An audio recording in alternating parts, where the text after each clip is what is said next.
মঙ্গল মঙ্গল আরেক মঙ্গলবারে আমরা চলে এসেছি আরেকটি এপিসোড স্টোরি টেলার প্রজেক্টের। আর এইবার আমার গেস্ট হচ্ছে ওয়ালিদ। আমি ওয়ালিদকে রেখে অনেক সময় লোকে বলে যে সামনাসামনি বলে প্রশংসা করতে নাই, কিন্তু আমি ওয়ালিদের প্রশংসা সামনাসামনি করতে চাই। ওয়ালিদকে আমি সবসময় বলি ওয়ালিদ আমার অন্যতম ফেভারিট একটা ম্যাজিশিয়ান, এবং সেই যে ও যত আমি বলবো যে ও যেরকম অ্যাডভেঞ্চারাস ম্যাজিক করে এরকম অ্যাডভেঞ্চারাস ম্যাজিশিয়ান আমি মনে হয় দেখি নাই। আমার মনে পড়ে না যে কাউকে আমি দেখছি যে আহ, এত আনসেফ প্লে করতে স্টেজে। আর আই গেস এইটার জন্যই ওয়ালিদ হচ্ছে আমার ফেভারিট ম্যাজিশিয়ান। ওয়ালিদের আরেকটা বড় পরিচয় হচ্ছে সে একটা রেকর্ডের world book of records Walid, আমি যদি ভুল না বলি, তাই তো? আমি কি লাইভে চলে এসেছি? আমরা লাইভে চলে এসেছি, ইয়েস। আমাদের গেস্ট হচ্ছে ম্যাজিশিয়ান আমি ভাবছি ওয়ালিদ। যে থ্যাংক ইউ সো মাচ আচ্ছা, ফর আমি আমি হ্যাভিং জানতে মি। চাই তুমি কি ভাবতেছিলা, তুমি কি আমার মতো সামান্য নার্ভাস ছিলা যে মানুষকে কি বলবো আসলে, কিভাবে একটু এক্সাইটমেন্ট নার্ভাসনেস, দেখাবো আসলে? আমি খুব এক্সাইটেড। হ্যাঁ, নার্ভাসনেস এখন বিষয়টা কাজ করে না। খুব এক্সাইটেড, ভেরি মাচ এক্সাইটেড। ওকে। ওয়ালিদের আরেকটা বড় বড় পরিচয় হচ্ছে ওয়ালিদ শুধু অনেকের থাকে যে আমার একটা ডেস্টিনেশন থাকে, যে আমি এখানে আমি এত বড় একটা শো করবো, আমি জুয়েলাইজ হব, সবাই আমার নাম জানবে, এটা ডিস্ট্রিক্ট। কিন্তু ওয়ালিদ তার ম্যাজিককে অন্যান্য জায়গাতে অ্যাপ্লাই করে। ওয়ালিদ এখন একজন পাবলিক স্পিকার এবং একজন কর্পোরেট ট্রেনার। আর আমি আসলে দেখতে পাই যে আসলে ও ইনকর্পোরেট করার ফলে ও আসলে অন্যদের চেয়ে কতটা ডিফারেন্ট হবে। কারণ আমি কিছু ট্রেনার দেখেছি এবং আমার মনে হয় যে জিনিসটা ট্রেনারদের মধ্যে মিসিং সেটা ওয়ালিদের মধ্যে আছে, যেটা হচ্ছে রিয়েলিটি, মানে আসলে একটা রিয়েল নলেজ ডেমনস্ট্রেট করা। শুধু মানে অনেক সময় আরেকজনের একটা নলেজ দিয়ে দেই, কিন্তু আলাদা করে যে একজনের আমি বলবো যে রিয়েলাইজেশনটা বা এক্সপিরিয়েন্সটা হয়, এটা আমার মনে হয় ওয়ালিদের মতো একজন ম্যাজিশিয়ান যেভাবে দিতে পারবে এটা আমার মনে হয় না যে অন্যান্য ট্রেনার দিতে পারবে। তো ওয়ালিদ, তুমি একটু কাছে আছো, তুমি দূরে কেন? তুমি এত এত রিল্যাক্স হওয়ার কিছু নাই বাবা, তুমি একটু কাছে আছো। হ্যাঁ, হ্যাঁ, আই এম হিয়ার। আমি একটু তোমরা ইয়ে করি। ওয়ালিদ, আমার ফার্স্ট কোশ্চেন, এসে ওয়ালিদ, এসে মানে কি? আমি তো জানি না আসলে এসে মানে কি বাবা। আচ্ছা, সাউথ আমেরিকা? আমার একদম এসে নামটা আমার ন্যাশনাল আইডি কার্ড, পাসপোর্টে একদম দেওয়া। হ্যাঁ, আমার পরিবার থেকে দেওয়া নাম এস এ ওয়ালিদ। এর অর্থ হলো মানে যদিও যখন এটা বলার মতো সময় ছিল, এটা নিয়ে ভাবনার সুযোগ ছিল, তখন এটা সবাইকে বলিনি। বাট এখন লাস্ট অনিক ভাইয়ের সাথে একটা ইন্টারভিউ ছিল, সেটাতেও এই প্রশ্নই করেছে। আর এস এ ওয়ালিদ হলে এস ফর শেখ। এরপর কি? Sheikh, Sheikh, Sheikh, Sheikh, S O. H E O, A K এখন এইচ, তো শেখ এটা বংশের তুমি পরে। এতদিন, এতদিন বলা উচিত ছিল তোমার, বুঝছো? এখন চুপ, এখন চুপকায় আসছো, এটা খুব ভালো। সুপার উত্তম, কিন্তু এতদিন তো এটাই তুমি বুঝতে শেখ মানে নামটা ব্যাপার ব্যবহার হচ্ছে করা যে দরকার ছিল। নামকে ব্যবহার করে, মানে নামের কারণে নিজের পরিচিতি বাড়ানোটা আমি বিশ্বাসী নই কাজ দিয়ে। যেমন আমাকে মানুষ কিন্তু হুট করে দেখা হলো, কোথাও দেখা হলো, আমার নাম দিয়ে ডাকার থেকে ম্যাজিশিয়ান বলে ডাকে। তো কাজেই পরিচয় হওয়া উচিত, এটাই বিশ্বাসী আমি। হুম, এইভাবে বলে আমরা ব্যাপার। একটু, আচ্ছা আমি একটুখানি প্রবলি টাইম নিবো একটু তোমার ইয়েগুলা আসলে আমার নিজের প্রোফাইল থেকে শেয়ার করার জন্য। করা আমার পেজ আসলে এভাবে ওরে কেউ দেখে বাবা, না। কত কিছু যে আচ্ছা বানিয়ে বানিয়ে আচ্ছা, বলবেন, বাট বুঝতে পারছি। অনেক অনেক এটা আমি নিজের কথা বলতেছি আর কি, বুঝছো? এসব লাভ দেখা যায়। ওয়ালিদ, আমি জানি যে শুরুটা তোমার বাবার কাছ থেকে, বাট বাকি লোকজন জানে না। তো তুমি যদি একটু আসলে আমাদের বলতা তোমার শুরুটা। কারণ ম্যাজিক তো একটা ডিফারেন্টলি এমন একটা আর্ট যেটা আমার সহজেই মানুষের মানে আকর্ষিত হয়, এবং প্রথম জিনিসটাই মানুষ জিজ্ঞেস করে, দেখার পর আরেকবার দেখান, দ্বিতীয় কোশ্চেন করে ভাই আরেকবার শিখান। তো সবাই তো শিখতে চায়, কিন্তু আহ, এটাকে বাস্তবে কমই লোকই নেয়। তোমার একটা অ্যাডভান্টেজ ছিল, তুমি ওর পর পাঁচটা বলতে, তুমি জন্ম জন্মেছো মোহাম্মদপুরে। তো তোমার তো ছুরি আর চাপাতি নিয়ে বড় হয়ে ওঠার কথা। তুমি এই দড়ি কাচি নিয়ে কিভাবে বড় হইলা? তুমি যদি পুরো ব্যাপারটা বলো আমাদের।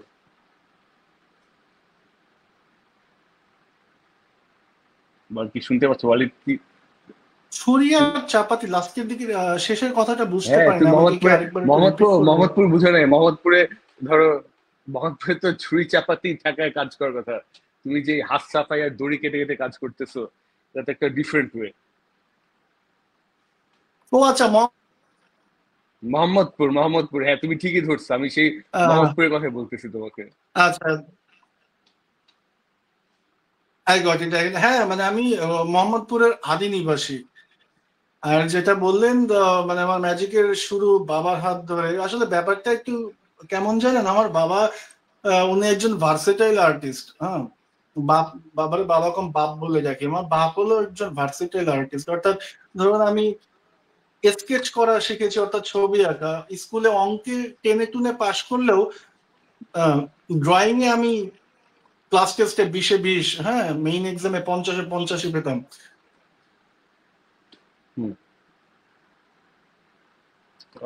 আমি একটু দেখি, আর আসলে আমি আসলে আমার আর এই গুগল পোস্ট টিভিতে তবলা কি দেখতে বাজানো, পাচ্ছি না কিন্তু। হ্যাঁ, মুখাভিনয়, হ্যাঁ, তারপর কবিতা আবৃত্তি, এই সবগুলোই না, মানে ধরুন পড়াশোনা করেছি মায়ের কারণে, আর আর্ট ফর্মের সাথে যতটা সক্ষতা সেটা বাবার কারণেই হয়েছে, শেখা আর কি। এটা হলো ব্যাপার। আর তুই একটু বলতা যদি যে আঙ্কেলের নামটা আগে বলতা। আঙ্কেলের তো আমি জানি আঙ্কেল বিভিন্ন দিকে উৎসাহ ছিল, তোমাকে অনেক কিছু শিখাইছে। মানে আমি তো জানি, কারণ তো ঠিক শুনেছি। তুমি যদি বাকিদের বলতা যে যে তার বিভিন্ন দিকে ইন্টারেস্টের কথা, এবং তার অনেকগুলো জাদু তো অনেক প্রফেশনাল ম্যাজিশিয়ানদের। মানে এটা তো একবারে জাস্ট একটা তাসের তাস দেখলেও বার কিছু এরকম না। তুমি যদি একটু ডিটেল বলতা আঙ্কেলের ব্যাপারে। আচ্ছা, আমার বাবার নাম হলো, যে আমি এস এ ওয়ালিদ, আমার বাবার নাম হলো এস এ আউয়াল। তো ব্যাপার হলো যেটা বললাম যে সবকিছু বাবার থেকে শেখা। তো একবার ছোটবেলায় মনে আছে টিভিতে জোয়েল এক্স স্যারের একটা প্রোগ্রাম দেখছিলাম, হ্যাঁ। উনি বিপাশা এইচ ম্যামকে একটা টেবিলের উপরে শুইয়ে মাঝখান থেকে একটা বড় ইলেকট্রিক একটা রাউন্ড করাত যেটাকে বলে, হ্যাঁ, সেটাকে মাঝখান থেকে চালিয়ে দিলেন। বিপাশা ম্যাম দুর্ভাগ হয়ে গেল। তারপর আবার উনি টুরি মারলেন, মানে হিপনোটিক একটা মুভ করলেন। উনি আবার মানে শরীর জোড়া লেগে গেল এবং উনি জেগে উঠলেন। এটা আধ্যাত্মিক ব্যাপার। কিভাবে হলো আব্বুকে জিজ্ঞেস করলাম এটা কিভাবে। আমার এখন যতটুকু মনে পড়ে আর কি, আব্বু বললো একটা কৌশল আছে, এটা কিন্তু সত্যি সত্যি করেনি। হ্যাঁ, তাহলে কিভাবে করেছে? তো আব্বু তার আঙ্গুলটা দেখালো, এভাবে দেখাই বললো এই দেখো, ঠিক আছে। তো আঙ্গুলটা কেটে জোড়া লাগিয়ে দিল, অর্থাৎ ওখানে বড় একটা ইলিউশন, একদম চোখের সামনে ছোট একটা ইলিউশন দেখলাম। আমি তো প্রথমে ভয় পেয়ে গেলাম, গিয়ে আম্মুর পিছনে গিয়ে লুকালাম। ঠিক আছে, এটা আম্মু বলে এটার কি হয়েছে কি? এটার সময় আমি তোমার বললাম বয়স যে কত বলতে আব্বু পারবা? আঙ্গুল একটু সরি ওয়ালিদ, বয়সটা বলে তারপর বলবো। হবে সরি, আমি খুবই সরি। আমি তখন হয়তো আমি হয়তো বা বয়স না বলা যায়, বয়সের কথা মনে না, আমি হয়তো বা ক্লাস 1-2 তে পড়ি এরকম, হ্যাঁ, ঠিক। সরি, একদম সরি ওয়ালিদ, ছোটবেলায় গল্প ডিস্টার্ব করে দিই। সেই হ্যাঁ সময়, বলো। অর্থাৎ হ্যাঁ, তোর আম্মার পিছনে লুকাইলা। না না না না, একদম না, একদম না। মাঝখানে মাঝখানে ইন্টারাকশন হলে ভালো লাগে, নাহলে মনে হবে শুধু আমি কথা বলছি। আচ্ছা, যাই হোক, পরে আম্মা বললো তোর বাপ বিয়ের পরে রাত্রেবেলা আমাকে এই ম্যাজিক দেখাইছিল, আমিও ভয় পেয়েছিলাম। কি তো আঙ্গুলের পরে জাদু? বললো যা বাপের কাছ থেকে শিখে নে। হ্যাঁ, এই যে দেখুন আঙ্গুল।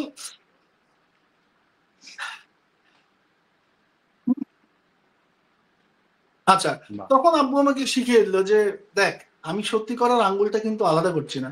এখানে একটা আঙ্গুলকে এভাবে বেঁকিয়ে রাখছি, একটা আঙ্গুল এভাবে রাখছি, তারপর এভাবে রাখলাম, আর অভিনয়টা করলাম মনে হচ্ছে আমি টেনে দুটো আঙ্গুলটাকে আলাদা করছি। হ্যাঁ, তো এই যে আহ এর ভিতরে কিন্তু একটা শৈল্পিকতা আছে। আমি এরকম এরকম করতে পারি, কিন্তু আমার বাবা যে তার এক্সপ্রেশনটা, হ্যাঁ, যে টানছে আঙ্গুলটাকে, সব মানে পুরো শরীরটা কাঁপছে, মনে হচ্ছে কষ্ট হচ্ছে। হ্যাঁ, তো এই যে একটা স্বাভাবিক ব্যাপারকে অস্বাভাবিক করে প্রেজেন্ট করা, এইটা উনি খুব দক্ষ ছিলেন।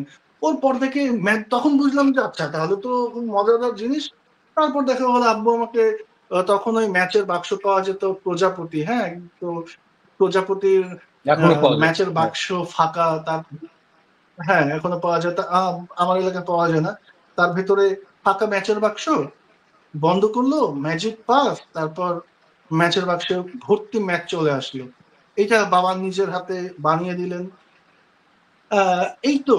তারপর কিছু কিছু ট্রিক্স আছে, যেমন সিল্কের কিছু ম্যাজিক আছে না, যে খুব অনেকগুলো আমি গেরো দিয়ে দিলাম, গেরো দেওয়ার পরেও স্ন্যাপ, পুরো সব কয়টা গেরোই খুলে গেল। হ্যাঁ, খুলে গেল। এই তো এরকম ছোটখাটো কিছু ম্যাজিক বাবার কাছ থেকে শেখা। কয়েন ভ্যানিশ বাবা পারতেন। বাবা কোত্থেকে শিখেছেন? বাবা বলেন যে আমার বাপ তার বাপের কাছ থেকে শিখেছে, যদিও না আমার ও, বাবা প্রফেশনাল ম্যাজিশিয়ান, না এটা আমার কি দাদা প্রফেশনাল এটা কি ম্যাজিশিয়ান। সত্যি সত্য হয় যে তোমার আসলে তোমার দাদার থেকে শিখছে, নাকি তোমার তো আবার তো অনেক দিকেও আগ্রহ ছিল এদিক ওদিক থেকে শিখতেন? বাবা এখনো বলে যে যে ম্যাজিক গুলো তিনি আমাকে শিখিয়েছেন, যেগুলো হ্যাঁ তিনি জানতেন, এগুলো মানে আমার দাদার কাছ থেকে পেয়েছেন, দাদা ঠিক শিখেছেন আর আছে কি। আমার দাদাও কিছু মাশাআল্লাহ। ম্যাজিক জানতেন, মানে যদিও কিন্তু ইতিহাসে কোথাও আমার পরিবারের কেউ ম্যাজিক করতেন প্রফেশনালি বা ম্যাজিশিয়ান হিসেবে তাদের একটু পরিচয় ছিল এরকমটা, এরকম না। বা দেখা গেলো এই মুহূর্তে যারা আমাদেরকে লাইভে দেখছেন তাদের ভিতরে কেউ কেউ হয়তো বা ম্যাজিক জানেন।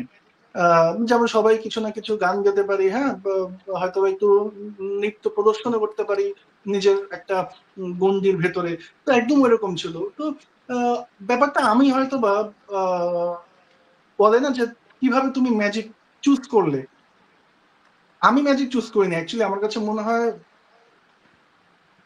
আই হ্যাভ বিন বিশ্ব চুজেন বাই তোমাকে, ম্যাজিক। হ্যাঁ আমি এটা এটাই। বিলিভ করি, আমি এটা বিলিভ করি। দেন যেটা হলো, একদিন একটা আমার মনে আছে, আমি যখন ক্লাস 4-5-এ পড়ি, নববর্ষের মেলা হতো।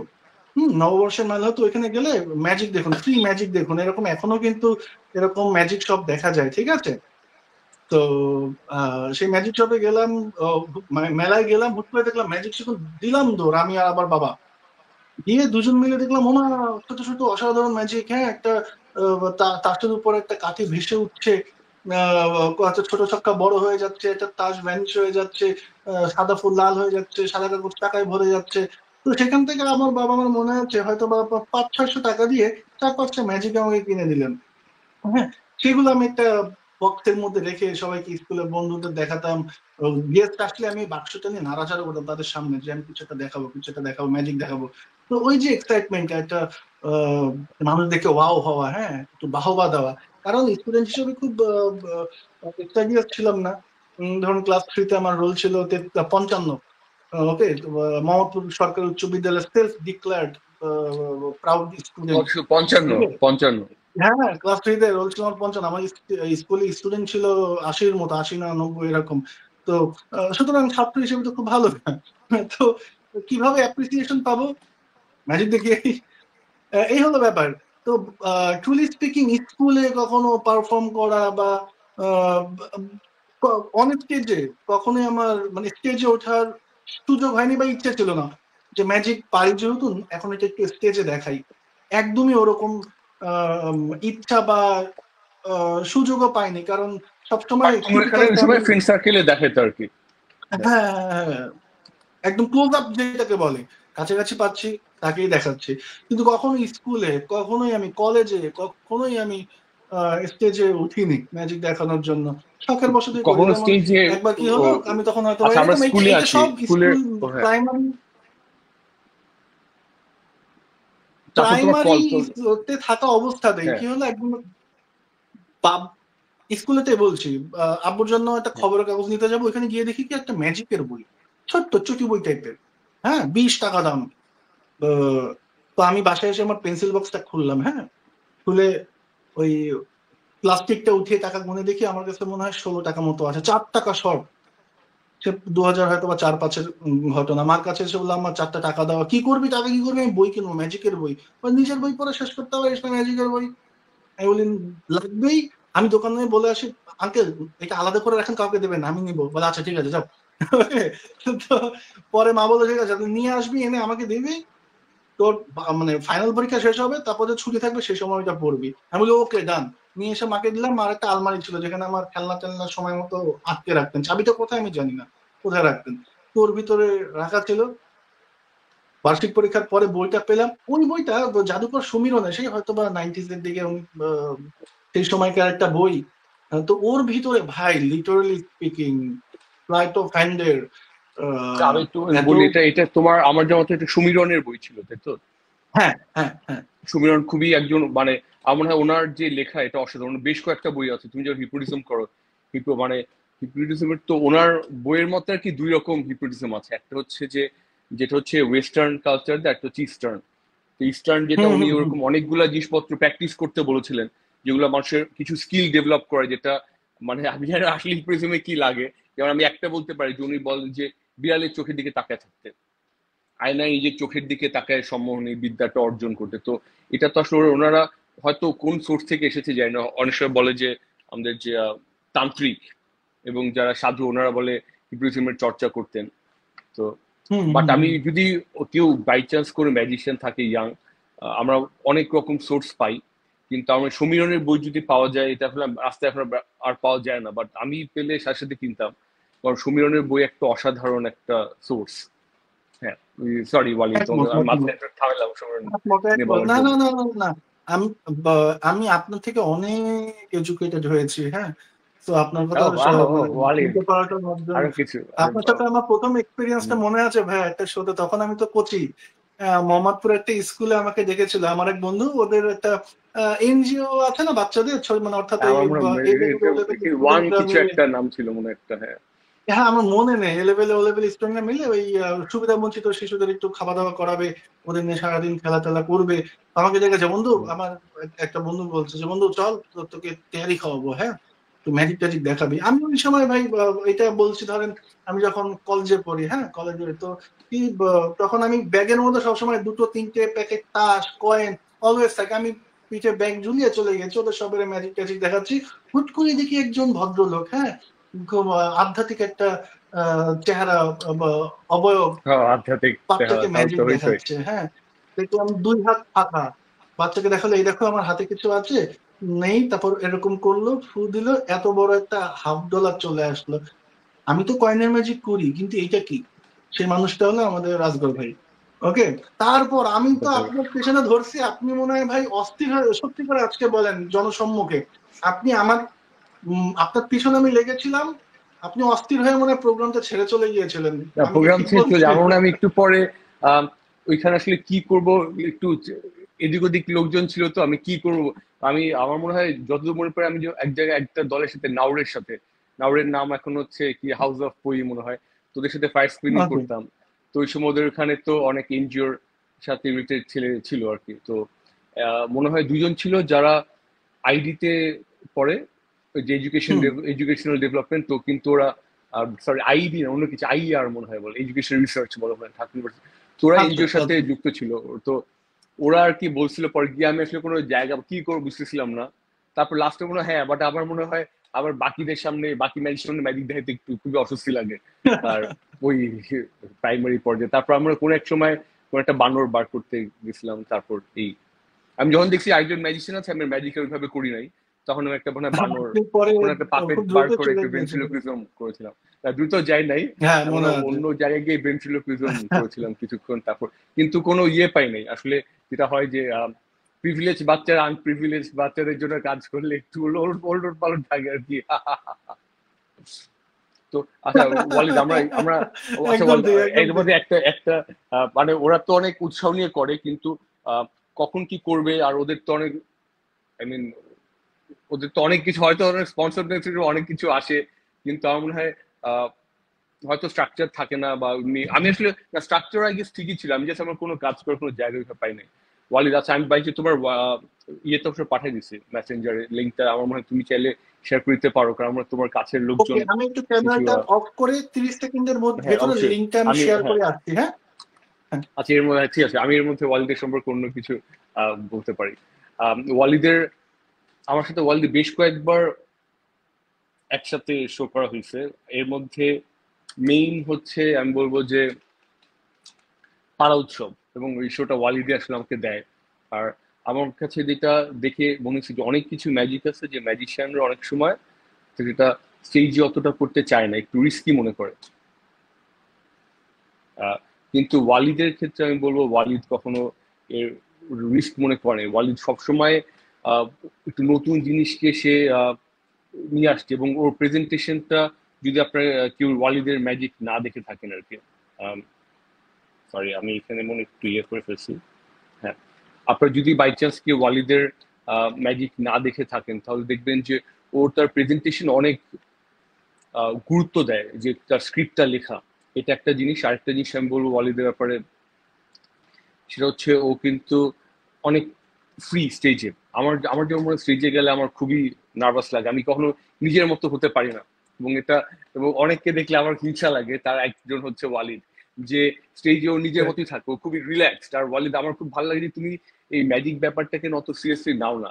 আমরা জাস্ট দেখলে মনে হয় যে আমি খুব এমনি এমনি চলতেছি, রিল্যাক্স, কোনো কিছু নাই, কিন্তু আমি তো ওইরকম না। আমি এই কি বলে এটাকে, আপনার মানে এখন আপনি এই আপনার ভেতরে এই বিনয় এই যে বিনয়টা, এটা না আমি উলফাত কবির স্যার, জুয়েলাইট স্যার হ্যাঁ থেকে হ্যাঁ। শুরু করে আপনি, তারপর অনিক ভাই, হ্যাঁ, এই মানুষদের ভেতরে দেখেছি মানে you guys are legend for me. Okay, এখন আর আপনি আমার কথা কিন্তু তুমি বলছেন আসলে এখন। বলতে বলতে মনে হয় কিছু মিলাই ফেলছো।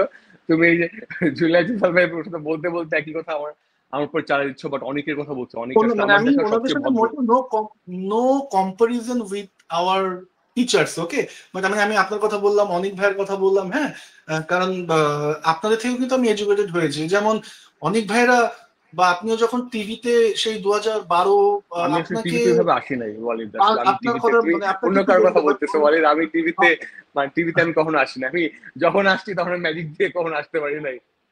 আমি আমি একবার বুঝতে দশ পেরেছি, সেকেন্ডের বুঝতে জন্য পেরেছি। পিছনে আসছি। আচ্ছা ওয়ালিদ, তার যেমন আগে আমি অনিক একটু ভাইয়ের কথা শুরুতে, যদি হ্যাঁ, বলি, হ্যাঁ অনিক আমি ভাইয়ের কথা অনেকের যদি কাছে বলি, আসবো ওনাদেরকে কিন্তু ওয়ালিদ, অনেক, আসবো।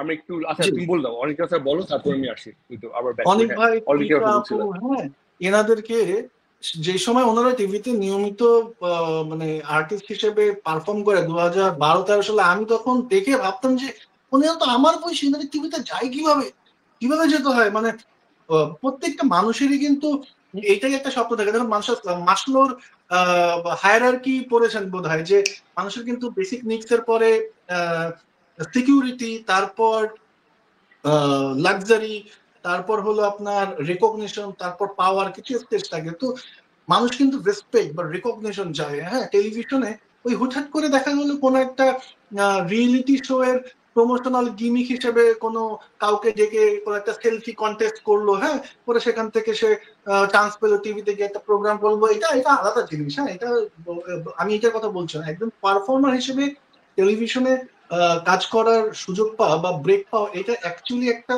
সার্টেন স্টেজ পার না হলে আমরা পয়সা দিয়ে কি আপনার একটা টেলিভিশন চ্যানেল আপনার প্রতি ইনভেস্ট করবে, কোনো একটা না, আপনার তাও আসলে কোনো অনেকে একটা এমনি প্রোগ্রাম? এমনি পায়, কিন্তু আমার মনে হয় যে এখনকার টিভি প্রোগ্রামার অতটা হয়তো, যেটা ধরেন জুয়েলাই ওনাদের সময় যেটা ছিল যে ওনার একটা যোগ্য লোককে, কারণ বিটিভি তখন একাই ছিল, আর একজন হুম, তখন একটা যোগ্যতা না থাকলে ওই লেভেলে যাওয়া যেত না। এখন তো টিভি, আমি বলবো যে টিভি আসলে, টিভির আমি যেসব প্রোগ্রাম দেখি আসলে ওদের আহ, ওই যুগটা আসলে না, ওনারা রাখতে পারতেছে না আসলে। মানে আমার মনে হয় ওনারা এত কারণ চাপে যে একটা প্রোগ্রাম কিভাবে দেখানো উচিত, ম্যাজিকের প্রোগ্রাম, ওই আইডিয়াটা ওনাদের ওইভাবে নাই, ওনাদের সময় নাই আসলে।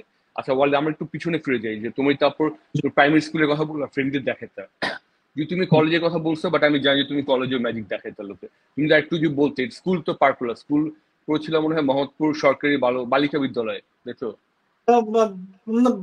বালিকা বিদ্যালয় তো মোহাম্মদ বালক প্রিপেটি গার্লস বিদ্যালয়। স্কুল, মোহাম্মদ প্রিপেটি গার্লস স্কুল। না, বালক তুমি কি ওই বিদ্যালয়, স্কুলের সামনে আছে, বালিকা হলে ভালো বালক হতো। বিদ্যালয়ে পড়ছো, তুমি কি বালিকা বিদ্যালয়ের সামনে দাঁড়িয়ে থাকতা?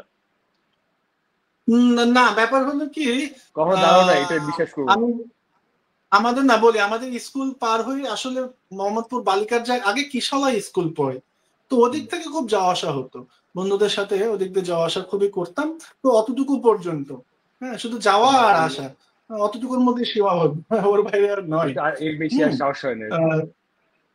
আহ, না, আমি খুবই ভীতু ভীতু ভীতু ভীতু এই ব্যাপারে। ওকে, আচ্ছা, এটা পর আমরা যাই কারণ হচ্ছে কারণ তুমি, আচ্ছা, যাই হোক, কারণ কি, হুম, হ্যাঁ, তারপর তুমি বলেন। ভর্তি হলো সিটি কলেজে। এই সময় কি তোমার, সমীরনের বই তো অনেক ভালো, তুমি কি এখান থেকে কি কি, মানে তোমার কি কি ডেভেলপমেন্ট হলো এখানে?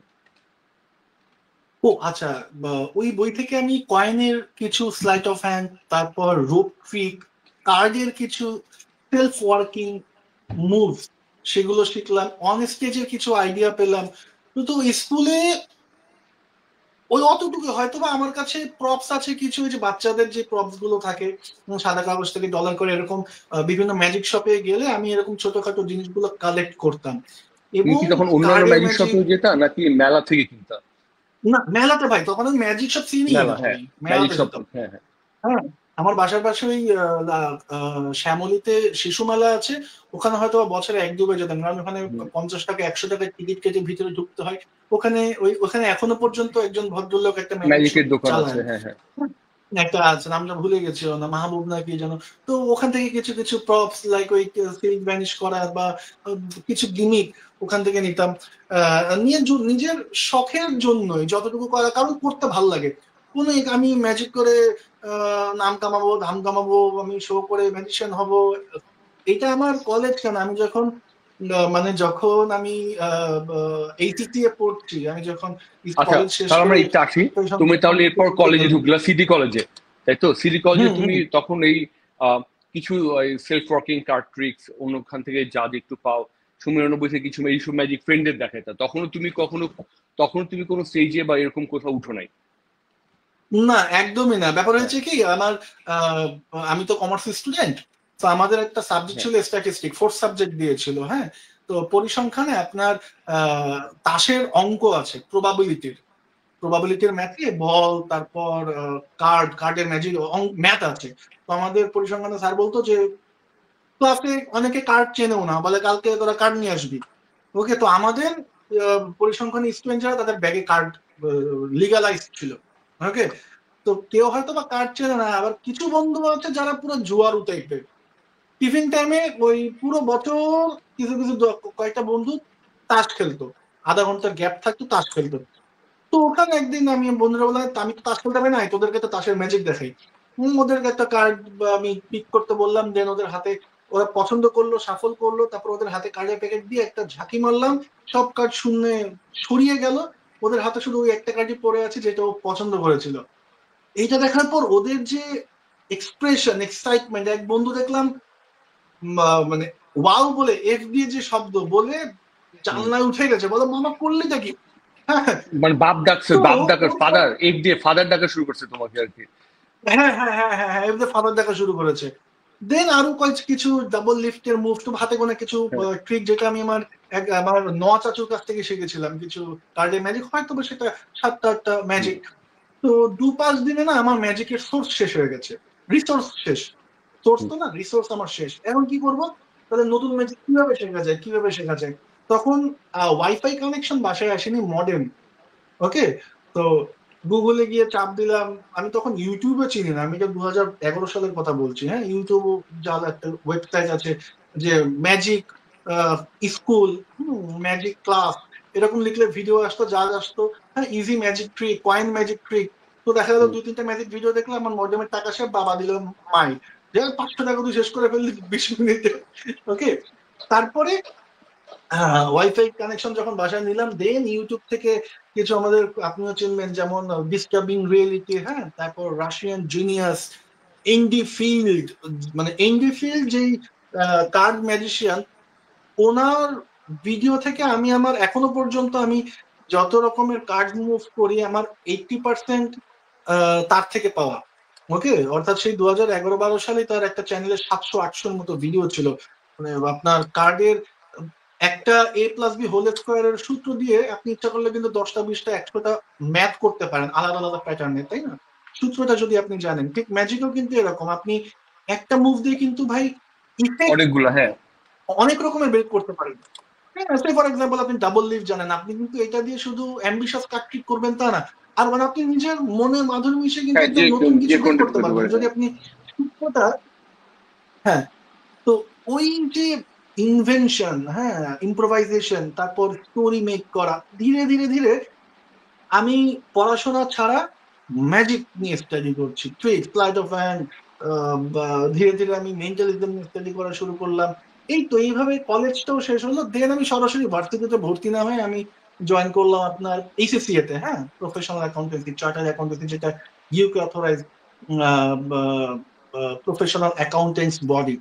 তো এইটা আমি, এসএসসি টা হলো বাংলাদেশের একটা টিউশন প্রোভাইডারে আপনি ক্লাস করবেন এবং ব্রিটিশ কাউন্সিলে এক্সাম দেবেন। যারা দেখা গেলো এলএলবি করে, হ্যাঁ, ইউনিভার্সিটি অফ ল থেকে, হ্যাঁ, বা ব্রিস্টল থেকে, বাংলাদেশে বসে কিন্তু আপনি আপনার এডুকেশন শেষ একই করতে ডিগ্রি পারেন। পায়, তো হ্যাঁ। এসএসসি টাও ঠিক সেরকম। হ্যাঁ হ্যাঁ হ্যাঁ, আপনি ডিগ্রি কমপ্লিট করতে পারবেন। তো আমাদের ক্লাস হতো সপ্তাহে 3 দিন 2 ঘন্টা করে, আর আমাদের ক্যাম্পাসের উপরে পুল জোন ছিল, খেলার ক্যান্টিন, সারা দিন সেখানে ম্যাজিক খেলছি, মানে পুল খেলছি, দাবা খেলছি, খাওয়া দাওয়া করতেছি, আর সারা দিন ম্যাজিক, নতুন ম্যাজিক শিখি, সারা রাত ম্যাজিক শিখি। মানে একটা দায়িত্ববোধ চলে এসেছিল, যখনই আমি যেতাম, আই ম্যাজিশিয়ান আসছে, নতুন হুম। ম্যাজিক আজকে কি দেখাবো বলো। প্রতিটা দিন ভাই, দেখা গেলো এরকম বছর, 2 বছর 3 বছর ধরে এরকমই চলছে, যে নতুন নতুন কিছু শিখছি। যেমন আমি যদি বলি কাপ্তান বল, ভাই ট্রাস্ট মি, আমি আজ পর্যন্ত কাপ্তান বল কেউ আমাকে হাতে ধরে শেখায়নি। এমনকি কাপ্তান বলের যে লোডের মুভ গুলো, এটার কোনো টিউটোরিয়াল আজ পর্যন্ত আমি দেখি নাই। আমি পারফরমেন্স হাজারবার দেখে আমি এমন করে দেখতাম, মনিটরটা দেখে আমি টেবিলের উপরে শুয়ে নিতাম ভাই। হ্যাঁ ঠিক আছে, মনিটর সরানো, আর আমি আমার কিবোর্ডটা আমার বাম হাতে, আমি এইভাবে দেখছি, স্টপ করছি আর প্র্যাকটিস করতেছি। অর্থাৎ এতটা ইনভলভ যে আমার ডানে বামে তাকানো লাগবে না, আমি এভাবে দেখছি আর কাজটা করছি। আমি দেখি একটা কাপের ভেতর থেকে মুরগির বাচ্চা বেরোচ্ছে কিভাবে, আহ, ছোট একটা ফাঁকা কাপ, তার থেকে বড় বড় ফ্রুটস বের হচ্ছে, মানে আসতেছে তোমার কি কিভাবে। সময় অন্য Then কোনো I ম্যাজিশিয়ানদের realized সাথে যে যোগাযোগ হয় নাই ওয়ালিদ? তখনও হয়নি। আমি ধরুন এটা তো বলছি 2012-13 সালের কথা, তখনও হয়নি। তো যখন আমি কোনো ম্যাজিশিয়ানের কমিউনিটিতে যখন আমি যাইনি, ওর ভিতরে ক্লোজ আপ ম্যাজিশিয়ান হওয়ার জন্য যত রকমের জিনিসপত্র আমি আনমনে সব আমার ওঠানো হয়ে গেছে। আপনি স্পঞ্জ বলের কথা বলেন, তারপর থাম টিপস দিয়ে যত রকমের মুভ, অর্থাৎ। এবং আমি কি করি, আমার তখন বিড়ি খাওয়ার খুব অভ্যেস ছিল। বিকেলের দিকে চার দোকানে বসতাম, বন্ধুরা বসতাম, আড্ডা দিতাম আর ম্যাজিক দেখাতাম। বন্ধুদের দেখাতে দেখাতে পাশে হয়তো বা কোনো একজন ভদ্রলোক বসেছে, এমন হয়েছে যে কোনো একটা রিক্সাওয়ালা বসেছে, আবার আরেক পাশে হয়তো বা কোনো ফার্মাসিউটিক্যাল কোম্পানির একজন রিপ্রেজেন্টেটিভ সে বসেছে, পাশে একটা সরকারি আমাদের অফিস আছে, সেখানে যারা গভর্নমেন্ট জব হোল্ডার তারাও চা বিড়ি তারপর রুটি খেতে আসে, তাদেরকে ম্যাজিক দেখাচ্ছি। এমনও হচ্ছে যে ভাই ওই বাংলাদেশ পাকিস্তানের খেলা হলে বা বাংলাদেশ ইন্ডিয়ার খেলা হলে যেরকম ভিড় জমে যায় না, নিয়মিত এটা হতো, চার দোকানে ভিড় জমে যেত। মানে আমি হঠাৎ থেকে একটা সময় দাঁড়িয়ে চার দোকানের ভিতরে, মানে ওইটা হয়ে গিয়েছে স্টেজ, আমি ওইখানে ম্যাজিক দেখাচ্ছি আর বাইরে সব লোক ভিড় জমে গেছে, আর চার দোকানদার চা বিক্রি করতেছে, বিড়ি বিক্রি করছে, আমাকে বিনা পয়সায় চা খাওয়াচ্ছে, আমার কারণে তার বিক্রি হচ্ছে, ব্র্যান্ড অ্যাম্বাসেডর হয়ে গিয়েছে তার চার দোকানের ব্যাপারটা অনেকটা এরকম। তো আমার হাত পেকেছে কিন্তু এইভাবে ভাইয়া, মানে আমি বোঝাতে পেরেছি ব্যাপারটা। হ্যাঁ, তো আমি হয়তো এমনি একটু দ্যাটস হাউ জিজ্ঞেস করি মাই যে গান। ধরো তুমি ওই সময় যেরকম ফ্রিলি নর্মাল লোককে দেখাতে, এখন তো ধরো তুমি অনেক শো করো, তোমার নাম আছে, তুমি কি এখনো ওই কাজটা করতে পারো? তোমার কি একটু অস্বস্তি লাগে? কারণ মানুষ এটা হয় যে যখন না, ওই আমি সময় এখনো শিখে করি, থাকে আমি এখনো করি ভাইয়া, এখনো করি। যদিও এখন খুব মানে ধরুন এই চার দোকানে বসে, যেমন আমার অনেক বছর তিনেক চারেক হয়ে গেল আমি আর ধূমপান করি না, হ্যাঁ, তো যার কারণে চার দোকানে বসাও হয় না, মানে প্রয়োজন তো নেই বসার, বা তারপরও বাসা থেকে আমি এমনও হয় আমি বাসা থেকে অফিসে যাচ্ছি, সরি অফিস থেকে বাসায় আসতেছি রাত্রেবেলা, আমার বাসা অফিস হাটা, আমার চেম্বার মোহাম্মদপুর লালমাটি, আমার বাসা টাউন হল, ওকে। আসার সময় আমার বাসার পাশে ফলের দোকানের সিরিয়াল আছে, মুদি দোকান, তারপর এইদিকে কম্পিউটারের মোবাইলের দোকান টোকান, ফলের দোকান, মামা একটা ম্যাজিক দেখায় জানা, বলে আচ্ছা কি দেখাবো, একটা কয়েন দাও। ও মানে ওনারা ওখানে তোকে আমি চিনে 10 এখন মিনিট হাত পাতে। ম্যাজিক দেখাই। হ্যাঁ। আমি তো আচ্ছা, আমি মোহাম্মদপুর, আমি জিজ্ঞেস তো করি, তুমি কি এখনো এরকম হয় যে হুম, আমিও যেমন কিছু না কিছু পকেটে সাধারণত থাকে, খুব রেয়ার যে অনেক সময় সাইকেল চুরি বলে হুম, হয়তো কিছু রাখি না, হারায় যাওয়ার ভয়, আসলে অনেক কিছু রাস্তায় আমি হারাইছি বলে ওকে এখন ওকে, হারায় যাওয়ার ভয়ে অনেক, এমনকি পাশের ব্যাগে নিয়ে থাকলে একটা রিস্ক ব্যাপার হচ্ছে যে পুলিশ ধরে, রাইট। পুলিশ না একটা ব্যাজি পুলিশ, থাকে, আমি আমার জানি তো তোমার অন্য এটা হয়েছে নাকি, ঘটনা। যেটা হ্যাঁ। আমি আর আমার চেহারা তো পুলিশ বুঝছো, আমাকে, আমি দেখলেই ডাকাতের আলহামদুলিল্লাহ মতো। ভাই, আমি আচ্ছা, আমরা ওই আলহামদুলিল্লাহ ভাই হ্যাঁ এই হ্যাঁ পর্যন্ত বলো হ্যাঁ। 18 জন পুলিশের কথা বললেন, তো আমি আলহামদুলিল্লাহ এখনো পর্যন্ত প্রায় 18 জন পুলিশের মোবাইল মেরেছি, ওকে, পিক পকেট, আবার ফেরতও দিয়ে দেয়, মানে আমি ছিনতাইকারী নই। অর্থাৎ হয়েছে কি, ওই আপনি খুব ভালোভাবে জানবেন যে স্লাইট অফ হ্যান্ড তোমার বর্ন যে বাই বর্ন ট্যালেন্ট, ইটা। তুমি মোহাম্মদপুরের ছেলে, ফোন নিবা না, এটা কি হয় বলো? মোহাম্মদপুরের মানিজ্যত আমি রেখেছি, বাট জেন্টলম্যান থিফ হিসেবে। অর্থাৎ পিক পকেটের মুভ আমরা ম্যাজিশিয়ানরা করি জানেন, কিন্তু হ্যাঁ মোবাইল, মানি ব্যাগ, টাই, বেল্ট, হুম। খুলে ফেলা যায় ম্যাজিক দেখাতে দেখাতে। অর্থাৎ অত কিছু পাই না, মানুষ আমি শুধু একটা ঘড়ি চুরি করেছি মানুষের মাঝে মাঝে। ঘড়ি, হ্যাঁ ঘড়ি ঘড়ি ঘড়ি, ওয়াচ খোলা, এটা খোলা কঠিন, যেগুলো বেল্টের ঘড়ি, কয়েনের একটা ম্যাজিক দেখাতে দেখাতে কিন্তু সেটাও খুলে ফেলা যায়।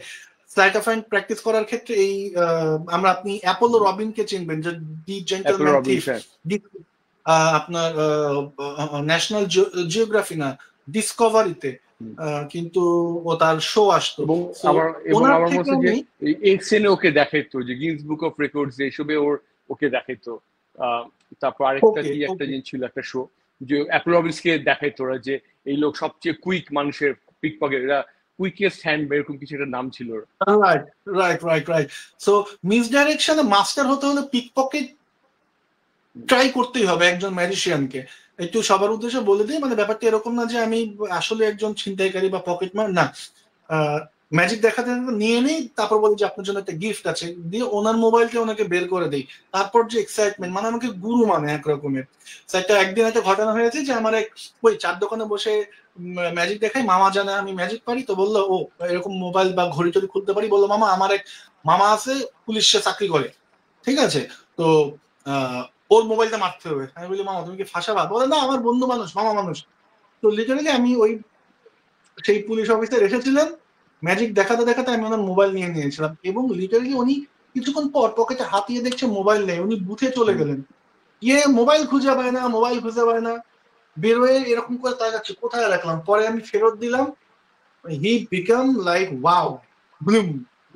তারপর থেকে উনি আমার ওনাকে উনি না তুই তো আমারই সম্পর্ক, তুমি বন্ধু এরকম সম্পর্ক। তো ও যখন এখন ওই পুলিশ অফিসার, ও মোহাম্মদপুরের কোনো ডিউটি যখনই পড়ে মাসে এক দুইবার বা মানে একটা স্লট ওর পরে, ও আসলে ওর একটাই দাবি, বন্ধু আজকে আসো একটা মুরগি আছে, মানে ওর কোন একজন কলিগের মোবাইল মারতে হবে আর ওইটা ভিডিও করবে। ওকে, তো সেই হিসেবে বলছি যে প্রায় গত বেশ সপ্তাহখানিক আগেও একজনের মোবাইল মেরেছি ওর সাথে থেকে। তো 18 জন পূর্ণ হয়েছে, আমি 100 জন পূর্ণ করে একটা পার্টি দিব পুলিশ অফিসার আমার ভাবে তার আসলে পরিকল্পনা আছে, বুঝতে অনেক পেরেছেন? হেল্প পাওয়া যায়। আমার যেটা মনে পড়ে এখনো মাঝে মাঝে গুলশানে গেলে দেখা যায় যে ওই ভাই ডাক দেয়। তারপর আমার এলাকায় এখানে একটা ছিল পুলিশ, তো আমার যে একটু অভ্যাস দেওয়ার কান থেকে জিনিসপত্র বার করি, মানে একটু অনেক সময় দেখা যায় রাতে বেরোতে ফিরতেছি, তো কিছু বলে গায়ে লাগে একটু, তাহলে আমি ধর ওর কান ধরি আর কি। এবং পাশে একটা ডাকলে এই পুলিশের কান থেকে কনভার কর, মানে করেন। তারপর আমি ইচ্ছা করতে এরকম মুচড়ায় মুচড়ায়, এবং এটার পরে আমরা দেখি ওইসব পুলিশে ধরে এই যে না, ধরলে কান ধরবে। ভাই ভাই, বাট এমনি এক্স্যাক্টলি ধরে আমি না, বাট এটাই কথা না, হচ্ছে ওই বলে যে আপনি ওনারা একটা, মানে ওনারা তো এখন রাস্তায় থাকতে একটা বোর্ড আসলে, মানে ওনারা কিন্তু এই জন্য আরো মনে রাখে একটা অন্য এরকম একটা জিনিস দেখলো একটা ভালো। আচ্ছা হ্যাঁ, বল এটার পর তুমি তো চায়ের দোকানে ছিল, খুব আমরা চায়ের স্বাভাবিক। দোকানে করলাম, এসিসি এর তুমি পুল খেলতা, আমি বিড়ি চায়ের খাইতা। দোকানে ছিলাম। হ্যাঁ, পুল খেলতা, হ্যাঁ। বিড়ি খাইতা, চা খাইতা, সবকিছু ফ্রিতে, হুম। চা খাইতা, শো হুম। করতা। এটার পরে তারপর এরপর এটা তো 2012 দিকের ঘটনা বললাম মনে হয় তাকে। হ্যাঁ হ্যাঁ, এরপরে এরপরে যেটা হলো পরবর্তীতে আমি ধীরে ধীরে এইচএসসি এর পার্ট 1 কোয়ালিফাইড যখন হলাম, প্রায় 4 বছর লেগে, মানে যেটা বললাম পড়াশোনায় আমি ঠন ঠন অশ্বর ডিম্ব। হ্যাঁ, but as a teacher I was very good, এবং আমার খুব ডিমান্ড ছিল মোহাম্মদপুরে। আমি বা মোহাম্মদপুরের ম্যাক্সিমাম সরি কিছু কোচিং সেন্টারে আমি ক্লাস নিতাম অ্যাকাউন্টিং এর, তারপর আপনার স্ট্যাটিস্টিকের। হ্যাঁ, আমি ক্লাস নিতাম অ্যাজ এ টিচার।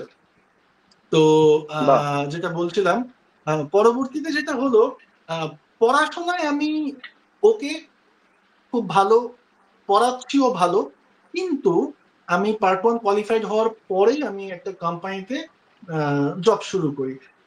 আমরা কি একটু মাঝখানে ডিটেইল হয়েছিল আমার যাবো এই বাবার। জায়গায় নাকি আমরা মানে যাব না? মানে এটা পরে সম্ভবত একটু আপনার তোমার ফ্যামিলিতে একটু প্রবলেম ইয়েও হয় তাই না, তোমার ফ্যামিলিতে আব্বার স্ট্রোক হয় মনে হয় এরকম। চ্যালেঞ্জ আছে, হ্যাঁ হ্যাঁ হ্যাঁ হ্যাঁ। হ্যাঁ, হ্যাঁ। 2016 সালের দিকে আচ্ছা, বাবা একটু এখানে স্ট্রোক বলি, করেন এখানে একদম। বিপ্লব আছে, বিপ্লব কয়েক জায়গায় শ্রীলঙ্কাতে পুরস্কার জিতেছে। আহ, তাও বিপ্লব আমাদের থ্যাংক ইউ জুনিয়র থাকার জন্য। বিপ্লব ভাই। ভাই আসসালামু এবং আলাইকুম। বিপ্লব বাংলাদেশের সবচেয়ে বড় প্রফেশনাল জাদুকরদের একজন এখন, মানে আমার মনে হয় যতগুলা শো হয় একদম তার একদম অর্ধেক একদম। বিপ্লবই করে অ্যাটলিস্ট। হ্যাঁ, বিপ্লব ভাই কিন্তু আমাকেও শো দেন, ঠিক আছে। ও হ্যাঁ, হ্যাঁ, হ্যাঁ। একটা ওকে, ধন্যবাদ বলে দাও বিপ্লবকে তো তুমি। ধন্যবাদ ভাই, আমাদের খেয়াল রেখেছেন, থ্যাংক ইউ সো মাচ। কোথায় ছিলাম জানো ভাইয়া? আমরা ছিলাম ও হচ্ছে হ্যাঁ, তোমার এসিসি তুমি আমার চাকরিতে ঢুকলা। দু হাজার আচ্ছা, এর মধ্যে কি দু তোমার হাজার কোনো স্টেজ ষোলোর শো দিকে হয় আমার, নাই? হ্যাঁ ব্যাপার হচ্ছে,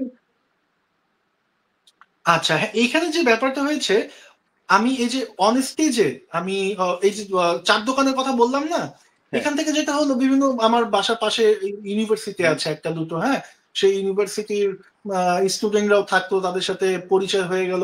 ইউনিভার্সিটি একদিন এক ইউনিভার্সিটির বড় ভাই আমাকে বলছে, ভাই আমাদের ক্যাম্পাসে র্যাক ডে আছে, তুমি স্টেজে পারফর্ম করবা। যদিও আমি আমার এসএসসি এর যে ক্যাম্পাস ছিল থেমস ইনেট চার্টার্ড একাডেমি, সেখানে প্রথম একবার আমার ক্যাম্পাসের ম্যানেজার স্যার, হ্যাঁ রমজান স্যার, তিনি আমাকে বলে, বলি তুমি আমাদের ফ্রেশার রিসিপশন আছে, তুমি ওখানে একটু ম্যাজিক দেখাও। তো ওইখানে খুব রেগুলার কার্ডের যে 10টা কার্ড ভাগ করে দিয়ে 3টা কার্ড একজনের কাছে চলে গেল, 10টা থেকে 13টা হলো, আরেকজনের কাছে 7টা, দুজনের কাছে 10টা ছিল, এরকম কিছু ম্যাজিক ট্যাজিক করে এরকম একটা স্টেজে দাঁড়িয়ে, এটা জীবনে প্রথম আমি ম্যাজিক দেখিয়েছি, এটা প্রথম আমার ক্যাম্পাসেই হয়েছে। এরপরে অন্য একটা ইউনিভার্সিটিতে তুমি কি মনে র্যাক আছে তুমি ডেকে কি আমাকে ম্যাজিক ডেকেছে, করলা একটু ওইটা আসি একটু তুমি ওই প্রথম শোতে কি ম্যাজিক করলা? আর সেই যে ম্যাজিক করা ক্লোজ আপ আমি ম্যাজিক মধ্যে বললাম অনেক অলরেডি। পার্থক্য, অনেক লোক। হ্যাঁ সেটা হলো হ্যাঁ, কার্ডের একটা ম্যাজিক আছে যে কার্ড দুজন ট্রান্সফার করা, অডিয়েন্স আচ্ছা ডেকে সরি, হ্যাঁ। তাদেরকে হ্যাঁ কার্ড ট্রান্সফার করা, এবং কিসিং কার্ড একটা ম্যাজিক আছে মনে আছে, যে একটা কার্ড আপনার কাছে একটা আমার কাছে, সিগনেচার করার দুটাই মুখে নিয়ে কাছাকাছি এসে স্ন্যাপ করবো, চেঞ্জ হয়ে যাবে, একটা ইলিউশন আছে কিন্তু এরকম। তো এটা খুবই খুবই ইফেক্টিভ একটা ট্রিক, খুবই ইফেক্টিভ একটা কার্ড ম্যাজিক, মানে সবাই অবাক হয়ে যায়। তো এই দুটো মুভ আমি হয়তো বা 15-20 মিনিটের একটা পারফরমেন্স দিয়েছিলাম। হ্যাঁ, that was my first show, unpaid show. Okay, তারপর একটা ইউনিভার্সিটিতে র্যাক ডেতে আমাকে ডাকলো, এবং ওটা খুব ব্লেন্ডার হয়েছিল, কারণ ইউনিভার্সিটির আপনার অডিটোরিয়াম যেরকম হয়, উঁচু স্টেজ, সামনে শতখানিক স্টুডেন্ট বসে আছে এবং সবাই অস্থির, বোঝেন না আপনার র্যাক ডেতে হ্যাঁ সবাই খুব তখন গান হওয়া পার্টি শুরু হবে, মুডে একটা আছে। বড় ব্যান্ড ওর আসে। মধ্যে হ্যাঁ, কথা শোনার হ্যাঁ, জন্য ওর মধ্যে রেডি আমাকে না ওরা। উঠিয়ে দিয়েছে। হ্যাঁ, ওর মধ্যে আমাকে উঠিয়ে দিয়েছে, বলে বলি আসো, আমি গিয়েছি, আমাকে বলে আমি যাওয়ার সাথে সাথে কোথাও স্টেজে ওঠে, আমি তো ধরো 10 মিনিট প্রিপারেশন নিবো না, মানে প্রোগ্রাম আপনি জিনিস খেয়াল করবেন যে সময় কারোরই থাকে না, যখন আপনি হ্যাঁ প্রোগ্রামে ঠিক যাবেন আছে, যে হ্যাঁ। কোনো একটা ইভেন্টে, দেখবেন মানে ম্যানেজমেন্টটা বেশিরভাগ ক্ষেত্রে প্রোগ্রাম গুলোতে কখনোই টাইম ম্যানেজমেন্ট করতে পারে না। তো উঠায় দিলে ওই জায়গাটায় আমি দেখছি যে আমি কথা বলছি কিন্তু ইম্প্যাক্টটা দূর পর্যন্ত যাচ্ছে না। কেউ বলছে ভাই কিছু বুঝি না, হ্যাঁ কিছু শুনি না, আমি জোরে কথা বলছি কিন্তু পেছন পর্যন্ত যাচ্ছে না, কারণ ক্রাউডি প্লেস, সবাই চিল্লাচিল্লি করছে। অনেক নয়েজ, হ্যাঁ। ওই জায়গাটা ওই জায়গাটা আমি রিয়েলাইজ করলাম, কোনো রকমে তাও 2-5টা তালি দিয়ে হুম। নেমে গেলাম। হ্যাঁ, এবং আমাকে একটা ছোট পয়সা, একটা অ্যামাউন্টও দিয়েছিল পয়সা, তখন আমি রেজাল্ট, বাবা আমি ম্যাজিক করলাম আমাকে টাকা দিল, ব্যাপারটা কেমন। হ্যাঁ, তো বাট আমি রিয়েলাইজ করলাম যে ভাইয়া স্টেজে আমি পাকিনি। হ্যাঁ, ক্লোজ আপে যেমন আমি নিজেকে আত্ম অহংকার বোধ থেকে বলছি না, আত্মবিশ্বাসের সাথে আমি নিজেকে বাঘ মনে করি। মানে আমার সামনে যদি এখন 5-6 জন লোক থাকে, ওদের আমি শোয়ায় ফেলতে পারবো ভাই, মানে ম্যাজিক দেখাতে দেখাতে হিপনোটাইজ করে আমার মাটিতে শোয়ায় ফেলবো কনফার্ম, মাপ নাই কনফার্ম। বাট স্টেজে দেখলাম আমি দোদুল্যমান অবস্থা। তখন আমি কি করলাম, এই যে আমি কোচিং সেন্টার গুলোতে ক্লাস নিতাম, আমার দু একটা বন্ধু নিজে কোচিং সেন্টার রান করতো, তো তাদেরকে বলতাম যে আমি আমার কোচিং সেন্টারের প্রিন্সিপালকে বলছি, হ্যাঁ স্কুলে আমি ক্লাস করাতাম, যে স্যার আমি বাচ্চাদের ম্যাজিক দেখাবো।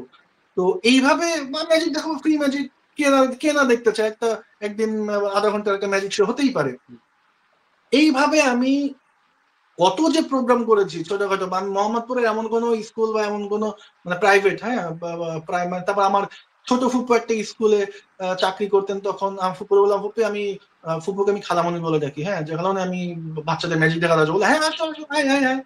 তো এইভাবে আমি পারফর্ম করতে করতে আমি অডিয়েন্স চেনা শুরু করলাম, যে আমি কার্ডের ম্যাজিক করছি, কয়েনের ম্যাজিক করছি, স্টেজে এটা খাচ্ছে না। হ্যাঁ, হয়তো বা 60 জন 100 জন হুম। 50 জন বসে আছে, কয়েনের ম্যাজিক মাথায় ঢুকছে না, বাচ্চাদের কার্ডের ম্যাজিক দেখাচ্ছি, হারাম ভাই, দেখানোই যাবে না। হ্যাঁ ওকে, তখন আমি ফিল করলাম যে একটু কনজিউরিং আইটেমের দিকে যেতে হবে, এবং ওই সময় ধীরে ধীরে ম্যাজিশিয়ানস কমিউনিটিতে আমি খুবই অলওয়েজ আমি অনিক ভাই সাহেবের কাছে খুবই grateful, they pick my hand towards the community, যেখানে জোয়েল স্যার, না জোয়েল স্যারকে অনেক পরে পেয়েছি, হ্যাঁ জোয়েল স্যারের সাথে আমার ব্যক্তিগতভাবে পরিচয় এবং নিয়মিত গপ্পসপ্প হয় গত হয়তো বা 1.5-2 বছর। শাহিন শাহ স্যার, উলফাত কবির স্যার, মাইনুল খান স্যার, প্রয়াত আমাদের মাইনুল খান স্যার, এনাদের কাছাকাছি যাওয়ার সুযোগ পেলাম, এবং তখন সাহচর্য পেলেন। আপনাদেরকেও পেলাম। আমি ভাবতাম যে ক্লোজ আপ ম্যাজিক মনে হয় বাংলাদেশে আমিই করি, ক্লোজ আপ ম্যাজিক মনে হয় আমিই করি, কিন্তু সেখানে গিয়ে দেখলাম ওমা, মানে আমি যেই প্যাটার্নে ম্যাজিক করি এরকম ম্যাজিশিয়ান তো আমি একা না, এবং আমার থেকে ওস্তাদ ম্যাজিশিয়ান দেখে আছে, আমি তখন জানতে পারলাম। তো ওভাবে আমি কিছু ম্যাজিক ডিলার্স এর সোর্স পেলাম, সেখানে গিয়ে তখন আস্তে আস্তে কনজিউরিং আইটেম গুলো, যেগুলো বাচ্চাদেরকে দেখানোর জন্য, কোনো একটা বার্থডে শোতে দেখানোর জন্য, স্টেজে যাতে অনেক মানুষ আছে যে দূর থেকে বুঝতে পারে, এরকম বড় বড় আইটেম, তখন ধীরে ধীরে ওই নিজের উপার্জনের পয়সা দিয়ে আস্তে আস্তে আস্তে আস্তে আমি রিসোর্স এনরিচ করতে থাকি ভাইয়া। এটা হলো ব্যাপার। হ্যাঁ, এটা তো এটা খুবই এইভাবে যেটা হয় আমি পরবর্তীতে হ্যাঁ আমার sorry। আহ, হ্যাঁ আপনি ওয়ালি সরি কিছু বলো, অ্যাড হ্যাঁ করতে চাচ্ছেন পরবর্তীতে বলেন। আমি একটা অ্যাড করেছেন যে এটা আসলে খুবই ইম্পর্টেন্ট যে মানুষ সবসময় যে আসলে শুরু তো হয় ক্লোজ আপ থেকে, খুব কম লোকেরই আসলে স্টেজ থেকে শুরু হয়। অনেকে থাকে যারা কনজুরি ম্যাজিক দিয়ে শুরু করে, যারা কোনো ভাবে একজন ওস্তাদ পান, হয়তো তার বাবা, চাচা কিংবা হ্যাঁ। কোনো ইয়ে, কিন্তু ধরো তোমার বাবার মতো হুম, লোকজন যাদের ক্লোজ আপ ম্যাজিক দিয়ে শুরু হয়, ওদের ক্ষেত্রে কিন্তু একটা এরকম একটা লাগে যে তুমি নিজেই তৈরি করছো। আমার ভাগ্য ভালো ছিল যে আমি যে নিডো আর নিডোর, হ্যাঁ নিডোরই অনেকগুলো স্কুলে শো পাইছিলাম। তখন আমি মানে খুবই বাহ। মানে একবার পুরো ক্লোজ আপ ম্যাজিশিয়ান, আমার কাছে আমি স্টেজে করার কোনো অভিজ্ঞতা নেই, এবং ওই সময় করতে করতে আমি বুঝছি ওদের কি লাগে। এবং আমি বলবো যে আমি স্টেজে উঠতে পারছি শুধুমাত্র নিডোর স্কুল প্রোগ্রাম গুলো করার জন্যই। এটা পরে প্রাণের করেছে অনেক। তো ওই তুমি যে লম্বা টাইম ধরে যে এই নিজের এফোর্টটা অনেক জায়গায় করলা, ওই ওই শিক্ষাটাই হুম। আসলে সবচেয়ে ইম্পর্টেন্ট। আমার মনে হয় এটা যতক্ষণ না মানুষের হয়, ততক্ষণ একজন ক্লোজ আপ মানে এই যে র্যান্ডম স্টেজ শো করা, এবং বাচ্চাদের কিন্তু আসলে বাচ্চাদের আমি বলবো ওদেরকে এন্টারটেইন করা সোজা আবার কঠিনও। কারণ ওরা খুবই ওরা ওদের কঠিন। জাজমেন্ট জাজমেন্ট সহজে সরাসরি দিয়ে দিবে। আরেকজন হয়তো একদম। এমনি বসে থাকবে কিংবা উঠে যাবে, কিন্তু এই এই ধরছি ধরছি এই পারে না, এই বোরিং বোরিং এসব কিন্তু কারণ দর্শকরা হলো, সহজে বলে না। একদম ঠিক বলেছেন আপনি, বোকা বানানো বা ম্যাজিক দেখিয়ে ওয়াও করা সব থেকে কঠিন বাচ্চাদের, কারণ ওদের কোনো বিলিফ সিস্টেম ক্রিয়েট হয়নি ভাই। ওকে, ওদের কিন্তু কোনো প্যাটার্ন তৈরি হয়নি মাথায়। আমি একজন সাধারণ মানে ধরুন ম্যাচিউর পার্সনকে আমি ডিসিভ করতে পারবো, বাচ্চাদের ডিসিভ করা কঠিন। ওরা একদিক দিয়ে বুঝে আবার যায় ওদিক এটা দিয়ে ওদের খোঁজাও যে ওদের যে প্রপ ম্যাজিক যারা করলে অনেক সময় অনেক ইজিলি করা যায়, কিন্তু এটা ওই কিন্তু আবার ওরা কিন্তু জাজ করার সময় আবার খুবই দ্রুত, মানে খুবই তাড়াতাড়ি করে। তো আমি আসলে এই এই পার্টটা একদম একদম। আমার মনে হয় এইখান থেকে আসলে অনেক জিনিসপত্র জানার আছে মানুষের, যে আসলে কখন মানুষ মানে ক্লোজ আপ করতেছে, আমি স্টেজে কিভাবে উঠবো। আসলে প্রথমে নিজের এফোর্টে হয়তো আমি ফার্স্টে হয়তো বড় শো পাবো না, মানে এবং পাওয়া ঠিকও না। আমার যদি এক্সপিরিয়েন্স কখনোই না থাকে বড় শো আমি কেন কখনোই করবো।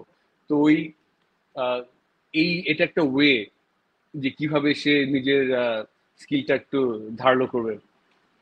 ডেভেলপ করবে, হ্যাঁ এই কারণে মানে আপনার আচ্ছা আমরা একটু দুইটা বার্থডে কমেন্ট পড়ে গুলো আসি। বাচ্চাদের সাথে। একটা হচ্ছে আমার মনে হয় এটা সোলাইমান আহমেদ জিশান, বা আমরা তোমার পরিচিত প্রবলেম, আমি ঠিক ওনাকে চিনতে পারছি না। ওয়ালিদের, হ্যাঁ সুলাইমান তোমার আহমেদ পরিচিত জিশান ভাই, কেউ? আমি পরিচয় করিয়ে দিই। He is one of my big brother. উনি একজন পায়োনিয়ার, বাংলাদেশের one of the leading public speaker.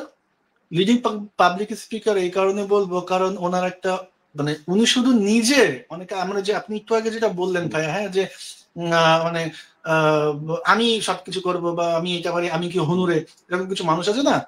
He is not like that, down to earth. এবং উনি শুধুমাত্র নিজে এক্সিলেন্সি অ্যাচিভ করে ওটাকে নিজের সাথে মানে নিজের শরীরেই সেই মেকআপটা নেওয়ায় উনি আহ, উম, মানুষ না ওরকম। ওনার একটা অর্গানাইজেশন খুলে, পিএসও, পাবলিক স্পিকিং অফিসিয়াল, হ্যাঁ, যেখানে উনি পাবলিক স্পিকার তৈরি করছেন ইয়ংদের ভেতরে। প্রায়, আমি যদি ভুল না করি ভাইয়া, প্রায় 5,000-এর উপরে মানুষকে স্টেজে কথা বলা শিখিয়েছেন ব্যক্তিগতভাবে, ফিজিক্যালি, অনলাইনে। তো আমিও ওনার থেকে কিন্তু এডুকেটেড হয়, যে ধরুন আমার কথার ভেতরে যে জড়, আমি কিন্তু আমাকে আমার তোতলামি ভাবটা ছিল এক সময়।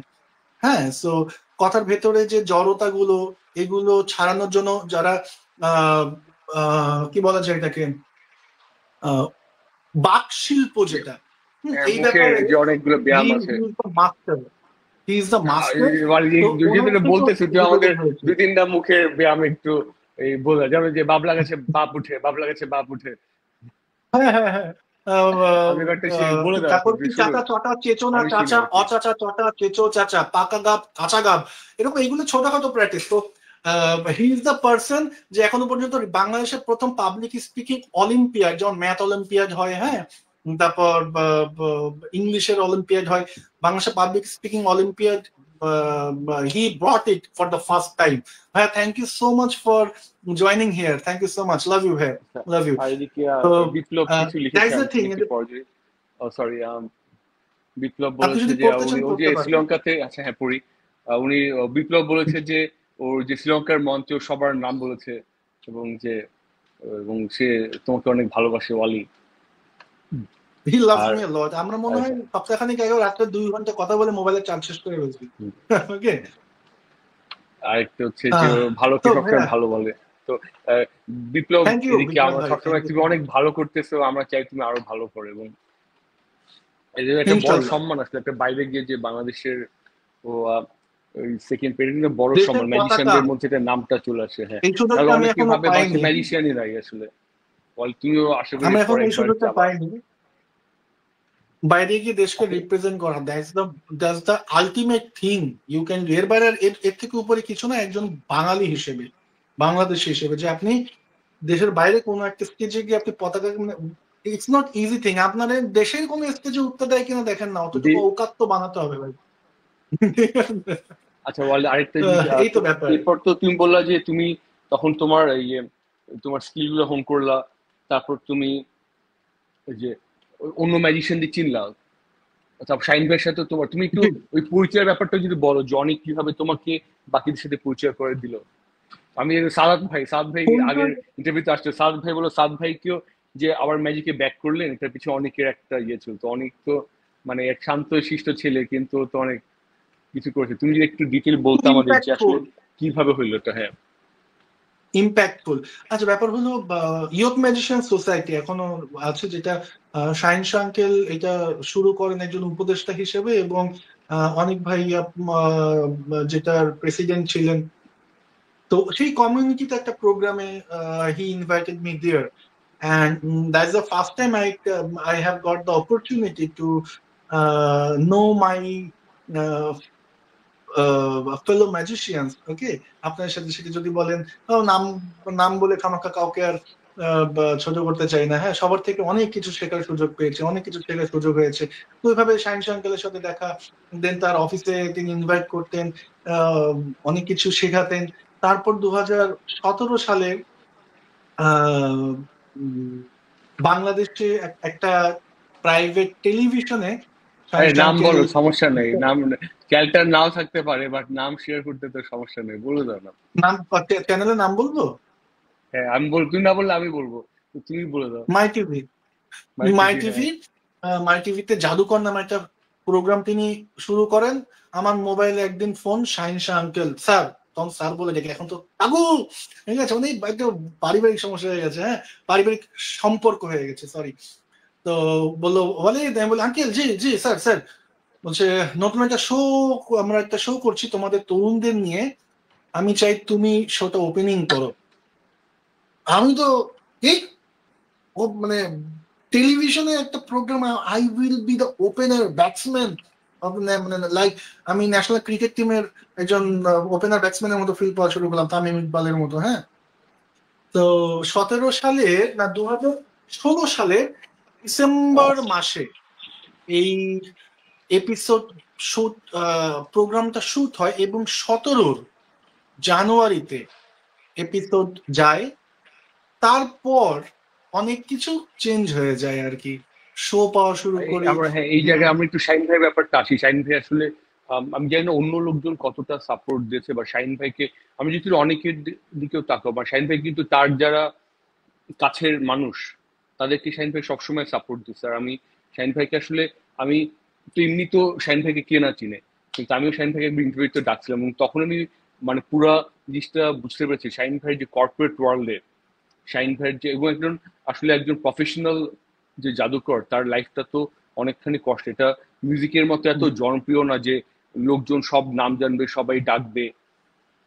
আর এত ইজিও না, রাইট, কোনো একটা বিশাল স্টেজে জাদু করা খুবই টাফ, ওরকম জাদু নাই আসলে আমাদের। একদম অত জাদু আসলে একদম আমার মতে একটু একদম। খুব বেশি বড় স্টেজ না, মিডিয়াম স্টেজের জন্য ঠিক, বা ছোট স্টেজের জন্য। বেশি বড় স্টেজে আসলে দেখাই যায় না অনেক। তো ওইখানে শাহিন ভাই যেভাবে তার বুদ্ধির মাধ্যমে ম্যাজিককে উঠাইছে, এবং যে এত জায়গাগুলো অ্যাম্বাসেডার ছিল, মানে অলিম্পিয়াড ছিল মানে প্রাণের, এবং কারণ ওদের অনেকগুলা আইডিয়া উনি দিয়েছেন, উনি নিজের কাজ তো করেছেনই, সাথে অন্যদের কাজ করার জায়গাটা তৈরি করছে। যেরকম উলফাত ভাই, যে আমরা জানি উলফাত ভাই, এবং পরের দিকে জর্জ ভাই ভাইলে আমাদের যে বার্থডে পার্টিতে ম্যাজিক শো করি আমরা, এই ব্যাপারটা উনি শুরু করেছেন। উনি ফার্স্টে বিদেশিরা ডাকতো, উনি তারপর বাংলাদেশে আস্তে আস্তে শিখাইছেন যে বার্থডে পার্টিতে বাচ্চাদের যেহেতু বিনোদনের জায়গা কম, আমি ওর সময় তাড়াতাড়ি কথা বলি, কিন্তু স্লো বলছি, ছাত্ররা বলে আমি কথা বুঝতে পারে না। তো ওই জন্য ম্যাজিশিয়ান আনলে এটা একটা ভালো এন্টারটেনমেন্ট। যখন লোকজন দেখলো, হ্যাঁ, তখন তো তার এই একটা অভ্যাস হয়ে গেছে হায়ার করা। তো একদম আমরা শাহিন ভাইয়ের একদম। কথাটা আমরা একবার একবার বলি আসলে, যে আসলে শাহিন ভাই থ্যাঙ্কস, যে আপনার মানে সো আপনি ছিলেন গ্রেটফুল টু এবং ইউ, আপনি জায়গাটা তৈরি করেছেন। তো আমিও পানির শো সো করছি এবং আমি গ্রেটফুল টু জানি ইউ। যে এই জিনিসটা শুরুই করেছেন আসলে শাহিন ভাই। হ্যাঁ, আবার একমত তারপর একমত। টিভির পরে তোমার কি কি চেঞ্জ আসলো? হ্যাঁ, বলো। টিভির আগে যেটা বললাম যে টিভি শোটা পাওয়ার আগে যেটা হয়েছিল, আমি যখন আমি একজন প্রফেশনাল মানে অ্যাকাউন্টেন্ট হিসেবে, একজন অ্যাসিস্ট্যান্ট হুম, ম্যানেজার হিসেবে একটা কোম্পানিতে জয়েন করি। হ্যাঁ, যে কোম্পানিটা মূলত আপনার ট্রেনিং প্রোভাইডার কোম্পানি ছিল। তো সেখানে আমি অ্যাকাউন্টসে জয়েন করি, এবং যেটা হয় আহ ওই জায়গাটায় গিয়ে আমি খেয়াল করছি যে আমি তো এক্সট্রোভার্ট মানুষ। আমি as an accountant I was worst। 3DX এর ওই হুম। ফারহানের মতো, যে अगर इंजीनियर बन भी जाऊंगा तो पापा बहुत খারাপ ইঞ্জিনিয়ার বানুঙ্গা। আমি রিয়েলাইজ করলাম যে yes, as an teacher I am good. আমি এসএসসি এর ক্লাসও নিতাম টিউশন প্রোভাইডারে, গুলোতে একটা টিউশন প্রোভাইডার আমি যেটাই পড়াশোনা করেছি, সেটা শেষের দিকে গিয়ে আমি টিচিংও ছিলাম, ওখানেও আমি ভালো রেসপন্স পাচ্ছিলাম। কিন্তু হিসাব রক্ষণের জায়গায় আমি থমথম, মানে আমি ইন্টারেস্ট পাচ্ছি না, একদম মজাই পাচ্ছি না, আনন্দই পাচ্ছি না। তো তখন এই যে মানে আজকের দিনে যেটা আমাদের ক্ষেত্রে হয়, যে ফলো ইউর প্যাশন, ওই 3 ডেজ মুভি থেকে শুরু করে আমি দেখা গেলো কিছু অন্টারপ্রেনিয়রদের, কিছু পার্সোনালিটিকে যারা ক্রিয়েটিভ পার্সন, তাদের ফলো করি। হ্যাঁ, তাদের ভিডিও, তাদের স্পিচ, তাদের দেখা গেল লেকচার শুনি। তো সেখান থেকে না আমি এই ব্যাপারটা আমার ভেতরে বসে যায় যে আহ, স্বাধীন চেতা হয়ে ওঠে, যে আপনি যেটা পছন্দ করেন সেটাই করেন, লোকে কি বললো। তখনও পর্যন্ত আমি ধরুন ওই সেই সময়ের চাকরি কথা করছো আর বলছি, কি, হ্যাঁ। তখন আমি যখন টিভি শোটা করা শুরু করিনি, তার আগেও আশেপাশের সব মানুষ, আমার চাচা মামা খালা ফুফু থেকে শুরু করে প্রতিবেশী আত্মীয় স্বজন, এইসব এইসব করে হবে। হুম। মানে পড়াশোনায় মনোযোগ দে, পড়াশোনা শেষ করে কোনো একটা ব্যাংকে চাকরি কর, বিসিএস দে, লালটু করবি, টালটু করবি, বালটু করবি, অনেক কিছু। বাট আমার তো ইন্টারেস্ট নেই। কিন্তু ভাই এটা তো হতে পারে না, আমাকে অবশ্যই কোনো একটা প্রোডাক্টিভ কাজ করতে হবে, ভিশনারি কাজ করতে হবে, যেটা থেকে আউটপুট আসবে।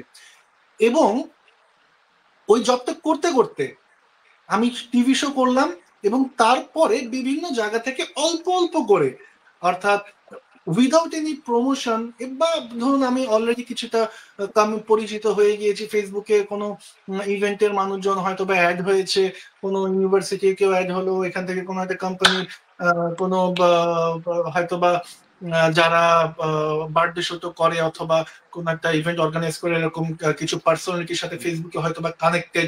টিভি শো আসার পরে আমার এই প্রোগ্রামগুলো কল আসা শুরু করে, খুব বেশি যে তা না, অর্থাৎ আমি মাসে হয়তো বা 3টে 4টা শো করছি। এই যে আমি শো করা এটা শুরু বেশি করলাম, না, এটা অনেক, এটা অনেক। আর অনেক এটা প্রমোট অনেক করাটা, আমি কি বলি, প্রমোট করাটা কখনোই খারাপ না, এটাকে শো বিজনেস।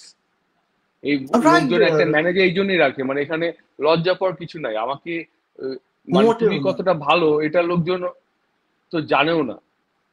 এখন মানে তোমাকে যে আমরা নিবে, হয়তো সবাই তোমাকে চিনে না, সেলসম্যান তোমাকে ভাই। না চিনলে তোমাকে কেন নিবে? এটা তো একটা শো বিজনেস, এটা একটা তোমার একটা তুমি আরো ভালো বুঝবে, তুমি বিজনেস করো, তোমার একটা প্রোডাক্ট আছে, তুমি সেল করতে হবে। সেল করার জন্য তোমার সেটাই। লোকের কাছে নিয়ে যেতে হবে। তুমি যে বাসায় বসে প্রোডাক্ট বানায় বসে থাকো, ধরো তুমি সাবান বানায় বসে আসো, লোক কি জানে যে তুমি সাবান বেচো না তোমার সাবান কত ভালো? তো এটা আসলে লজ্জার কিছু নাই। তো ডেফিনেটলি শো বিজনেস হ্যাঁ, এটাকে, আমার মনে আছে আমি যখন শুরু করি, আমি শুধু ক্লোজ আপ ম্যাজিকটাই আমার মেইন। আমি একবারে এক নাগারে সব রেস্টুরেন্টে হেঁটে হেঁটে গিয়ে বলতাম ভাই এই লাগবে না, কিন্তু ওরা না করতো, আমি তারপর আবার পরটায় যেতাম, হুম, এরকম হুম, হুম, হয়তো হুম। 30টায় গেলে হয়তো একটা একটা মাগনা শো করছে এরকম। একদম একদম কিন্তু একদম। প্রথম দিকে তো এটাই এটা তো। আসলে প্রমোট না করলে তো আসলে কেউ চিনবে না আর কেউ নিবেও না। হ্যাঁ, আপনি না কানলে তো আপনাকে মাও আপনাকে খেতে দেবে না। আপনি যেটা বললেন যে ভাইয়া, মানে এতে লজ্জার কিছু নেই ভাইয়া। অলরেডি আলহামদুলিল্লাহ আমরা এই পারসেপশন থেকে বেরিয়ে এসেছি।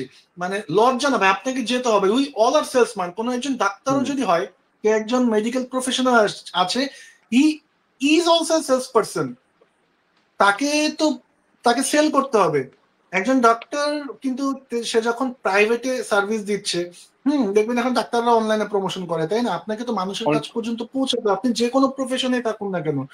আপনি যে সাবানের উদাহরণ দিলেন, আপনি খুব ভালো সাবান বানাতে পারেন, ফ্যান্টাস্টিক, কিন্তু সেটা যে আসলে ভালো সেটা মানুষের পর্যন্ত তো নিয়ে যেতে হবে। আপনি রেস্টুরেন্টের কথা বলেন, আমি একদম ভুলেই গিয়েছি, আমিও রেস্টুরেন্টে যেতাম প্রমোট করে যে আমি টেবিল ট্যাপিং করবো, টেবিল হপিং করবো, লেটস ডু ইট, এরকম 30টা মানে অনেকগুলো রেস্টুরেন্টে যেতাম, সেখান থেকে দু একজন রেস্টুরেন্টে হয়তো বা অ্যাপ্রোচটা নিত যে হ্যাঁ ঠিক আছে আমরা একটা ট্রাই করি, ওখানেও ফ্রি করেছে, তারপর আস্তে আস্তে পয়সা পাওয়া শুরু হয়েছে। বাংলাদেশের রেস্টুরেন্ট গুলোতে আসলে ইয়েটা নাই, ওদের ওই লাভটা হয় না।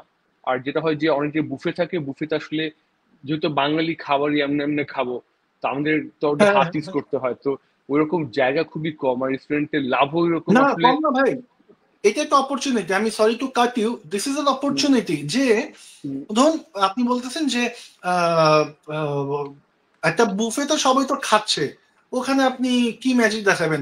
ভাই বুফেতে খাচ্ছে, আপনি যদি বুফের ওই ওনারকে গিয়ে বলতে পারেন ভাই আমি এমন কাজ করব যে মানুষ খাওয়া বাদ দিয়ে আমার দিকে চলে আসবে 1 ঘন্টার জন্য, আপনারে পয়সা দেবে কিনা, না দিয়ে কই যাবে বলেন? দ্যাটস অ্যান খুবই ভালো অপরচুনিটি। আইডিয়া, এটা আমার মাথায় কখনো আসে নাই, থ্যাংক ইউ যে অলি। ভাই আমি 1 ঘন্টা ম্যাজিক দেখাবো, পাবলিক খায় আমার দিকে চলে আসবে, ও তো ওর ওর লাভ কখন, যখন মানুষ কম খাবে। দ্যাটস অ্যান অপরচুনিটি, আপনাকে এইভাবে অ্যাপ্রোচ করতে হবে। তাহলে হ্যাঁ খুবই আপনি ভালো, এখন আমার মাথায় কখনো আসে না, আমি শেয়ার করতে বাধ্য যে আমি কখনো এভাবে চিন্তা করি নাই। কি বলে কর্পোরেট ট্রেনার ছোট ভাই হওয়ার তো কোনো একটা সুবিধা আপনাকে পেতেই হবে নাকি?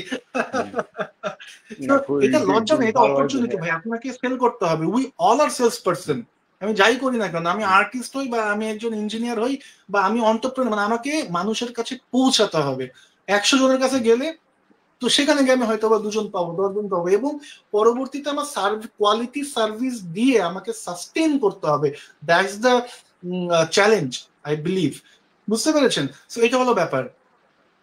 আচ্ছা বলে আমরা ছিলাম হচ্ছে তুমি, তারপর তো আমি এখানে কি বলি যে চকরিস বলে যে নিজের দিকে, আমি একটু চকরিস পড়তেছি কয়েকদিন ধরে, স্পেশাল কাজ, যে নিজের দিকে তাকাও, নিজেকে প্রশ্ন করো, প্রশ্ন করলে তুমি নিজেকে নিজে জানো, উত্তর পাবা, আসলে সত্য উত্তর। এবং তুমি নিজেকে জানো। নো দাই সেলফ, এবং তখন তোমার নীতিটা তৈরি হবে। আমার মনে হয় তুমি ওইভাবে তোমার নিজেকে, নিজের ওয়েটা খুঁজে পেয়েছো, পথটা, যে না তোমার যে হ্যাঁ আসলে ওইটাই বলতে অ্যাকাউন্টেন্ট যাচ্ছিলাম তা ভাইয়া। তোমার আসলে না, আমাদের তোমার অন্য, এটা তোমার আসল জায়গা, তুমি একটা পাবলিক পার্সন, তুমি একটা একদম একদম কমিউনিকেশনটা হচ্ছে তোমার ইয়ে, হ্যাঁ এই জায়গায় তুমি বলছিলে, হ্যাঁ তারপর বলি। ওইটাই যে আমি হ্যাঁ তুমি, আমরা অলরেডি 1 ঘন্টা পার করে ফেলেছি, দ্রুত শেষ হ্যাঁ করতে সমস্যা হবে। নেই, এই অনলাইন টাকা পয়সা কমিউনিকেশন দিতে হয় না, স্কিলের কথা, আমি চালাতে পারবো। কমিউনিকেশন স্কিলের কথা এমন বললেন না তো, কেউ এটাতে আমি দেখে এখন খুব বেশি, বুঝছো। আমি টার্ন ইন করবো। সেটা হলো যে ওই দেন আমি একটা সার্টেন পিরিয়ড পরে আমি ফিল করলাম যে আহ, হয় আমাকে আমার যে প্রফেশনটা মানে সবাই দেখতে চাচ্ছে একজন চার্টার্ড অ্যাকাউন্টেন্ট হিসেবে, সেটাকে বাঁচতে হবে। কারণ ভাই আপনি মানে একটা স্কিল আপনার বাপু হতে হবে, বস, ওইটার জন্য পুরোপুরি ফোকাস লাগবে। আমি যদি প্রফেশনাল অ্যাকাউন্টেন্ট, চার্টার্ড অ্যাকাউন্টেন্ট হতে হচ্ছে, আমাকে ওই লেভেলের ডেডিকেশনটা ওখানেও দিতে হবে। বাট ওইখানে ডেডিকেশন দিতে গিয়ে আমি মনে হচ্ছে আমার এফোর্ট লাগছে, ঠিক আছে, বাট আমি যখন ম্যাজিক করছি আমার কাছে এটা এফোর্টলেস লাগছে। এবং অলরেডি আমি তখন ফিল করে ফেলেছি, অলরেডি 1 বছরের মধ্যে আমার 3-4টা টিভি শো এপিসোড চলে আসে, আমি বুঝতে পারছি যে এটা দাঁড়িয়ে যাচ্ছে এবং এটা আগাচ্ছে। ওকে, সো ওই মোমেন্ট থেকে একটা জায়গায় এসে আমি এই ডিসিশনটা আসলেই নেই। এবং আমার ওই দিনটা মনে আছে, এটা আমি ফেসবুকেও পোস্ট করেছিলাম যে বাবা তখন অনেকটা সুস্থের দিকে বা বারান্দায় বসেছিল, আমি ডিসিশন নেওয়ার ক্ষেত্রে এখন লাস্ট বাপের কাছে যাবো, গিয়ে জিজ্ঞেস করবো আব্বা চার্টার্ড অ্যাকাউন্টেন্ট নাকি ম্যাজিশিয়ান, এন্ড ইউ নো আমার বাপ বলেছিল ম্যাজিকটাই কর। ঠিক আছে, তোর সো আব্বা তো, ওই হ্যাঁ, আর তোর আব্বা তো ওই রকমই মানুষ যে তোর। আর এখানে আমরা একটু ইয়া আছে, বিজয় মেসেজ দিচ্ছে, বিজয় একজন ভাই, ম্যাজিশিয়ান এবং একই সাথে ম্যাজিক সেলারও। এবং আমার স্পেশালি ওর লুকটা খুবই পছন্দ, খুবই ভদ্র একটা ছিল, খুবই গুড ভদ্র। পারফরমেন্স। আর ওর এখন যে ওর, হ্যাঁ, এবং লুকটা তুমি যদি মিস করে থাকো, ওর এখনকার লুক যে প্রপার ম্যাজিশিয়ান, যে একটা কেপ সহ, খুবই সুন্দর। আমি আবার লাস্ট ওর শো মনে হয় শিল্পকলায় দেখেছি, আমার ওয়াইফও ছিল সাথে, আমার ওয়াইফ বলছে খুবই, আমার, বাহ বাহ। আমরা তো দেখি, বাট আমার ওয়াইফ যে নর্মাল দর্শক, সে মানে আমার ওয়াইফের খুবই পছন্দ হয়েছিল। তো আচ্ছা আমরা, আর বিজয় থ্যাংক ইউ দেখার বিজয় ভাইয়ের জন্য। সাথে লাস্ট হ্যাঁ, আমরা বাংলাদেশ টেলিভিশনে আমি আর উনি একই এপিসোডে পারফর্ম করেছিলাম একই সাথে, মনে আছে। বিজয় ভাই ভালো থাকবেন, থ্যাংক ইউ সো মাচ। তো যেটাই ছিলাম ভাই, হ্যাঁ আমরা দেন হ্যাঁ আমি তোমার বাবা আমি বললো literally magician. Speaking literally speaking আমি আমার ওই চার্টার্ড অ্যাকাউন্টেন্সির যে ক্যারিয়ার, এটা আমি যে কোনো জায়গায় না বারবার বলি, আমি এটা প্রমোট করি কাউকে ডিমোটিভেট করার জন্য না, এটা করার জন্য যে ভেতর থেকে যদি আসে এটা করতে হবে ওইটাই করো, বাকি সব ছেড়ে দাও। কারণ যেটা বললাম, দেন আমি যখন পুরোপুরি পুরোপুরি ম্যাজিকে মনোনিবেশ করলাম, তারপর থেকে যে এক্সপ্লোরটা হলো, হ্যাঁ, তারপরে যে মানুষগুলো ভাই, হ্যাঁ না, যে হচ্ছে না এসব না করে পাশে পাশে আন্টি পাশের বাসার aunty uncle, they become my fan. তখন যেই ভদ্রলোক দেখা গেলো, যে আঙ্কেল বলতো হ্যাঁ যে সব ভাড়ামো ছেড়ে দে, পড়াশোনা কর, সে বলছে প্রাউড অফ ইউ, আমি জানতাম তোর দ্বারা হবে। ঠিক আছে, মানে তিনি তখন দেখা গেলো আমার পোস্ট শেয়ার দিচ্ছে রাস্তায়, দেখা হলে ওই চাচ্চু দাঁড়াও দাঁড়াও, আমার দুইটা বন্ধু এসেছে, আসো তো, নিয়ে পরিচয় করে দিচ্ছে। অর্থাৎ সবকিছুই একটা সময় ছিল ঠিক হয়তো বা 1 বছর আগেও মানুষ আমাকে নিয়ে হাসি তামাশা করছে, হুট করে একটা সার্টেন পিরিয়ড পরে আইবিকে মানে ব্যাপারটা এরকম যে তাদের ছেলেদের আমার কাছে পাঠাচ্ছে, আমাকে বলছে যে একটু, এখনো পর্যন্ত, হ্যাঁ, যে একটু ওকে কিছু জ্ঞান দে, মানে তোর মতো হতে হবে, হ্যাঁ, ওকে একটু সামলা, আমি আর পারছি না, আমার ছেলেটা কেমন তোর হাতে দিয়ে আসলে দিলাম, এরকম আমার হয় আমার সাথে। ওনাদের ব্যাপারটাও কিন্তু ঠিক আছে, কারণ হচ্ছে একদম তুমি ঠিক আছে। যেটা করছো যে প্যাশনকে ফলো করে তুমি ভালো করলা, এরকম কিন্তু আসলে 100-তে 1জন পারে, সাথে 99 জন ফেইলও করে। তো বাবা মা তো সবসময়, বা ইভেন পাশের লোকজনও তো কেউই, ইভেন আমি হ্যাঁ, বলবো আমার দিক থেকে আমি মানে ওই ওই জিনিসটা আমরা দেখতে পাই না আসলে। একজন একজন তো তারা ভুল না আসলে সাকিব আল হাসানের বাপ মা যদি আটকে দিত যে আরে কি ভাই। করতেছিস আর তুই, গা আর উদাহরণ পর পাইলেন না হালকা ভাই? হইতো না। হ্যাঁ আর স্যার কোন সমস্যা, উদাহরণ পাইলেন না? তুমি কি একটু তুমি তো শেখ, তোমার তো সাপোর্ট দেওয়ার কথাগুলা। যাক, হিউমারাসলি একটু বললাম। তো আপনি একদম ঠিক বলেছেন আসলে। মুরব্বীদের বা মানুষের দোষ দিয়ে আসলে লাভ নেই, কারণ ধরুন ওই একটা কমেডিয়ানের মতো, যে বাবা মা আসলে আমাদের খারাপ চায় না, আসলে তারা আমাদের গরিব দেখতে চায় না, ঠিক আছে?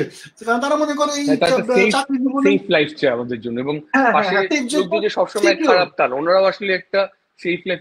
মানুষ সাধারণত ভালোই, আসলে খুব কম একদম লোকই থাকে একদম খারাপ, একদম। তারাও তো তোমার ভালোই ওই চায়। জায়গা থেকে, হ্যাঁ তো ওইটা কখন ভাঙবে, যারা আমার অন্তত আমার থেকে একদিনের ছোট বয়সে যারা আরো জুনিয়র যারা ভাই ছোট ভাইরা বোনেরা দেখছো, এটা যতক্ষণ পর্যন্ত আমি এক্সিলেন্সি অ্যাচিভ না করবো, ততক্ষণ পর্যন্ত এই পরিবেশ বদলাবে না। তো this is my responsibility to change the situation. করে ফেললে তখন সব চেঞ্জ হয়ে যায়, করে ফেলার পরে সবকিছু চেঞ্জ হয়ে যায়, মানে এখন আর কোনো প্রতিবন্ধকতা নেই।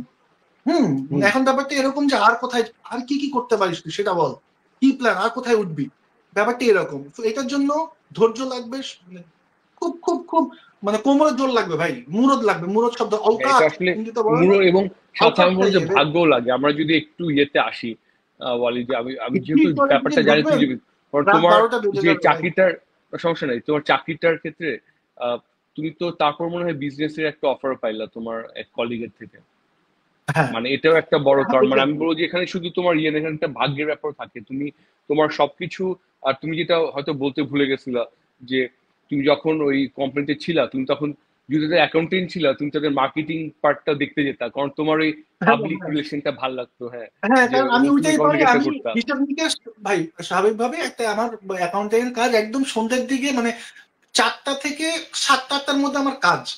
দিনের বেলা চুপ করে বসে হয়তো বা কোনো আসলেই কাজ নেই, তো আমি কি করতাম, মার্কেটিং এ যারা ছিল আমি বলতাম স্যার আমি ওর সাথে চলে যাই, লিফলেট বিলি করতো বিভিন্ন ফার্মাসিউটিক্যাল কোম্পানিতে গিয়ে, এইচআর ডিপার্টমেন্টে যিনি আছেন বা ট্রেনিং ডিপার্টমেন্টে তাদের সাথে গিয়ে কথা বলা। তো আমি চলে যেতাম যে স্যার আমি যাই, কাজ তো নাই, বলতো তো যাও, বিনা পয়সায় যাচ্ছে অতিরিক্ত, এবং he knows that I am magician, যাও ম্যাজিক ট্যাজিক দেখায় খদ্দের নিয়ে আসো। একদম দেখা গেলো মার্কেটিং এর যে লোক 6 মাস ধরে যেই এফোর্টটা দিয়েছে, আমি গিয়ে, উনি হয়তো বা পলিশ করেছে, বাট আলটিমেটলি কাজটা আমি বের করে নিয়ে এসেছি, ঠিক আছে? তো কারণ আমি মানুষটা এক্সট্রোভার্ট, আমি কথা বলতে পছন্দ করি। তো আমি ওই অ্যাকাউন্টিং এর থেকে প্রমোশন, ব্র্যান্ডিং, মার্কেটিং এর দিকে ঢুকে যাই। আর এই যে আপনি বললেন না ভাগ্যের কথা, ভাই ব্যাপারটা হলো কি, প্রকৃতি আমার জন্য না পরিবেশ সব দিকে তৈরি করে রাখতেছে। আমি যদি নিজের সব, মানে ডিপ ইনসাইড ট্রান্সপারেন্সির সাথে ফোকাস হয়ে আগাতে থাকি, পজিটিভ জিনিসগুলো আমার দিকে আকর্ষণ করে চলে আসবে, যেগুলো হওয়ার মতো। আমাদের আমি বোঝাতে আমাদের পেরেছি? কি জানি বলে এটাই, মোটিভেশনাল স্পিকার ওয়ালিদ বার হয়ে আসতেছে আস্তে আস্তে, আমরা একটু সামনের দিকে যাই, বুঝছো? হ্যাঁ, অর্থাৎ আপনি ধরেন আপনি নেতা কর, আপনি আচ্ছা, মদ তারপরে গাঁজা এটার খেয়ে পরে বেড়ান, আপনি মদ গাঁজা খেয়ে বেড়ান ধরে নেন, ঠিক আছে, দেখবেন আপনার পৃথিবীতে ঠিক আছে ওরকমই ঠিক হয়ে আছে। যাবে, ওই প্রকৃতির মানুষের সাথেই চলবেন, ওরকম জায়গাতেই আপনি যাবেন। বা যখন আপনি, এবং অপরদিকেই আপনি প্রোডাক্টিভ কাজ করছেন, ভিশন নিয়ে আগাচ্ছেন, তখন প্রকৃতি ওই জিনিসগুলো আকর্ষণ করবে আপনার দিকে, আপনার দিকে যখন ওইগুলো আগিয়ে দেবে। তো সেটাই বলছিলাম যে পরবর্তীতে যেটা হয়, আমি আরেকটা কোম্পানি তো, থেকে হ্যাঁ বেরিয়ে যাই, হ্যাঁ। আমি চাকরিও ছেড়ে দিই। বলে ফেলি আমি 2017 সালে চাকরি শুরু করলাম, আমার বেতন ছিল 12,000 টাকা, কিন্তু আমাকে একদম ফ্রেশার, আমি তখন মানে যারা প্রফেশনাল এখন জানে 3টা পার্টের 1টা পার্ট শেষ করেছি আর 3টা এক্সাম দিয়েছি, মাত্র চাকরি শুরু করেছি। হুম। 2 মাস হলো, আমার বেতন 10,000 টাকা, তারপর 6 মাসের মধ্যে 2,000 টাকা বাড়ালো, কিন্তু আমি একটা শো করলেই 5,000, 6,000 চলছে, 4,000 চলছে, তো 3টা শো করলেই তো 15-20 হাজার টাকা হয়ে গেল। এই যে সৎ সাহসটা পেলাম, চাকরি ছেড়ে দিলাম। দিন যেটা হলো ভাই, ওই কোম্পানিতে যিনি আমার ইমিডিয়েট বস ছিলেন, উনি ওই বিজনেসটাই পরবর্তীতে ওই কোম্পানি থেকে সরে এসে বিভিন্ন ফার্মাসিউটিক্যাল কোম্পানির রিসার্চ ফার্মের ট্রেনিং এর যে কাজটা, নিজে একটা বিজনেস শুরু করার পরিকল্পনা করলেন। উনি আমাকে অ্যাপ্রোচ করলেন যে ওয়ালিদ, তুমি তো প্রায় 1.5 বছর কাজ করেছো, তুমি আমার সাথে আসো। আমি বলি স্যার, এই মানে চাকরি তো আমি করবো না, আমি আপনার সাথে থাকবো। ইয়েস, আমি প্রথম কথা, আমি অ্যাকাউন্টস আমি দেখবো না, ঠিক আছে, আমি রাস্তায়, আমি কোম্পানিতে মানে অফিসে অফিসে যাব, আমি ব্র্যান্ডিং করব, আমি কাজ নিয়ে আসবো, আমি লিফলেট নিয়ে, লিটারালি স্পিকিং আমি লিফলেটও বিলি করেছি বিভিন্ন হসপিটালে। আমাদের ট্রেনিং গুলোর মতো ফার্মাসিউটিক্যাল কোম্পানির হতো বেশিরভাগ, তো হসপিটালের নিচে যারা ফার্মাসিউটিক্যালের রিপ্রেজেন্টেটিভ, তাদের লিফলেট গুলো আমি বিলি করতাম। আমি লিটারালি রুট লেভেল থেকে ব্যবসা করে উঠছি। তো তার সাথে এই শর্ত ছিল যে আমি হিসেব নিকাশ আমাকে দেবেন না, এবং আমার ফার্স্ট প্রায়োরিটি ম্যাজিক। তো আমার যদি কোনো রবিবার সোমবার ছুটি, আমার এমন হয় ভাই, কোনো প্রোগ্রামে আমি ঢাকার বাইরে চলে গেছি, রাতে যাবো, পরের দিন শো করে আমি হয়তো রাতে থেকে পরের দিন আসবো, এই আমাকে আটকানো যাবে না। বলে no worry, magic is first priority, even I need magician ওয়ালি, ঠিক আছে, তোমার এই স্কিলটা আমার দরকার, আমি কোম্পানি সামলাচ্ছি সব, তুমি আমার খদ্দের সামলাও। ব্যাপারটা বুঝতে পেরেছেন? কারণ ভাই, ওর নামটা ম্যাজিক, বলবো, ওর নামটা কি বড় ভাই? হৃদয়, রমজান আলী হৃদয় ভাই, তার সাথে ও, আজও আমার রমজান ভাই। এখনো আমার পরিচয় আছে, আমরা একসাথে এখনো কাজ করি। ওকে, তো হোয়াট হ্যাপেন দেন যেটা হলো ভাই, আহ, আমি লিটারালি স্পিকিং 2,000 স্কোয়ার ফিটের উপরে বিরাট বড় একটা অফিস রেডি করা, মানে অন্টারপ্রিনারশিপ কিভাবে শুরু হয়। হুম। দেখা গেল যে পুরো বিল্ডিং এ অফিসটা আমরা ভাড়া নিয়ে ইলেকট্রিকের লাইন লাগাবো, তো একজন এক্সপার্ট থাকে এবং তার সাথে 2টা চালা থাকবে, 5 দিনে কাজ শেষ করবে। তো 2টা চালা মানে 1,000, 2,000 টাকা পার ডে, 5 দিনে 10,000 টাকা, বা হয়তো 10 দিনে তুই তো আগের দিন আপনার বলে 1,000 টাকা 800 800 টাকা একদিনে। হ্যাঁ, আগের 800 দিন টাকা বলে করে, একদিন 1,600 টাকা 800 টাকা। দিন আমাকে দিতে হবে। জাস্ট 1,600 কিডিং, টাকা জাস্ট ওরে কিডিং। বলুক, আমরা 2জন কাজ করতাম হিসাবে কাঁচা, ঠিক আছে, আমরা 2জন লিটারালি স্পিকিং ড্রিল করা থেকে শুরু করে আপনার রং করা, দেয়াল তোলা, দেন আমি, এমন হয়েছে আমাদের অফিস ছিল 6 তলায়, আমার অফিস ছিল 6 তলায়, বড় বড় ম্যাটেরিয়াল তুলতে হবে, লিফটে তুলতে দেবে না, ওইগুলো কাঁধে করে তোলা, মানে আমার মনে পড়ে এখনো, আমি সকালবেলা ভোরবেলা আমাকে যেতেই হচ্ছে, আমি ওয়াশরুমে গিয়ে ব্রাশ করার সময় চোখ দিয়ে পানি পড়ছে, কিসের পানি? শরীরের পরিশ্রমের। ওকে, আমি রাত্রেবেলা, পরের দিন আমার প্রোগ্রাম আছে, আমার এমপ্লয়ীদের ছুটি দিয়ে দিয়েছি, রুমটার সেট আপ চেঞ্জ করতে হবে, শীতকালে বাসায় আসেনি, 2জন মিলে হুম। পুরো সেট আপ চেঞ্জ করে মাটিতে শুয়ে পড়েছে, শীতের মধ্যে জায়নামাজ নিয়ে গায়ে দিয়ে শুয়ে, হুম। পরের দিন সকালবেলা আবার তাড়াতাড়ি উঠে বাকি কাজ শেষ করা, যে কারণ কোম্পানির লোকজন চলে আসবে, ট্রেনিং শুরু হবে, 200 জন মানুষ আসবে, কাজটা শেষ করতে হবে। তো দ্যাটস হাউ আমি ট্রেনিং বিজনেসটা শুরু করি। ওখান থেকে যেটা হয়, 2019 সালের দিকে গিয়ে ভাইয়া, কোভিড এর কারণে সব চলছিল, কিন্তু এডুকেশন বন্ধ ছিল, স্কুল কলেজ ট্রেনিং সেন্টার সব বন্ধ। আমি 2018-র মাঝ আমি বরাবর যদি বিজনেস একটু শুরু বলি, করি। যে কি যদি কেউ না বুঝে, আমার জানো তোমার বিজনেস হচ্ছে ওরা তোমার সব ফ্যাসিলিটি প্রোভাইড করতা। একটা মেডিকেল হাসপাতালে ওদের যারা কর্মকর্তা কর্মচারী যারা এমপ্লয়ি আছেন, ওদের যা যা একটা ফার্মাসিউটিক্যাল ট্রেনিং কোম্পানি করাবে, ট্রেনার থেকে ট্রেনিং শুরু করে, করে সব, ভেনু এবং সাউন্ড থেকে শুরু এভরিথিং, করে সবকিছু দিয়ে দিতে। হ্যাঁ, এভরিথিং, এরপর এভরিথিং। করোনা, হ্যাঁ আপনি এরপর হয়তো, করোনা চলে আমার আসলো। ট্রেনিং হ্যাঁ সেন্টার, আমার একটা ট্রেনিং হুম, সেন্টার আছে, হ্যাঁ সেখানে মেলা ট্রেনিং যে হয় না, বিভিন্ন হুম, আপনার হুম, কনভেনশন সেন্টারে মেলা হচ্ছে, মেলা থেকে শুরু হুম, করে ফার্মাসিউটিক্যাল কোম্পানির হুম, ট্রেনিং গুলো, রিসার্চ ফার্মের এরিয়া বেসড রিসার্চ গুলো হতো। হুম, হ্যাঁ, তো সবগুলো মোহাম্মদপুরের দেখা গেলো বড় বড় কোম্পানি, নেলসন বিডি কোভিডের কারণে আপনার একটা মাল্টিনেশনাল কোম্পানি কোভিডের কারণে ওরা বাংলাদেশে ব্যবসায় বন্ধ করে দিল। তো ট্রাস্ট মি ভাইয়া 2020 সাল থেকে 22 পর্যন্ত কোনো কাজ নেই, কারণ সবাই এখন অনলাইনে ট্রেনিং করায় ব্যস্ত। ফার্মাসিউটিক্যাল কোম্পানি তার অনলাইনে ট্রেনিং করার এক্সপিরিয়েন্স হয়ে গেল, অভ্যেস হয়ে গেল তাদের। অর্থাৎ আমার পুরো ইন্ডাস্ট্রিটা ধসে গেল।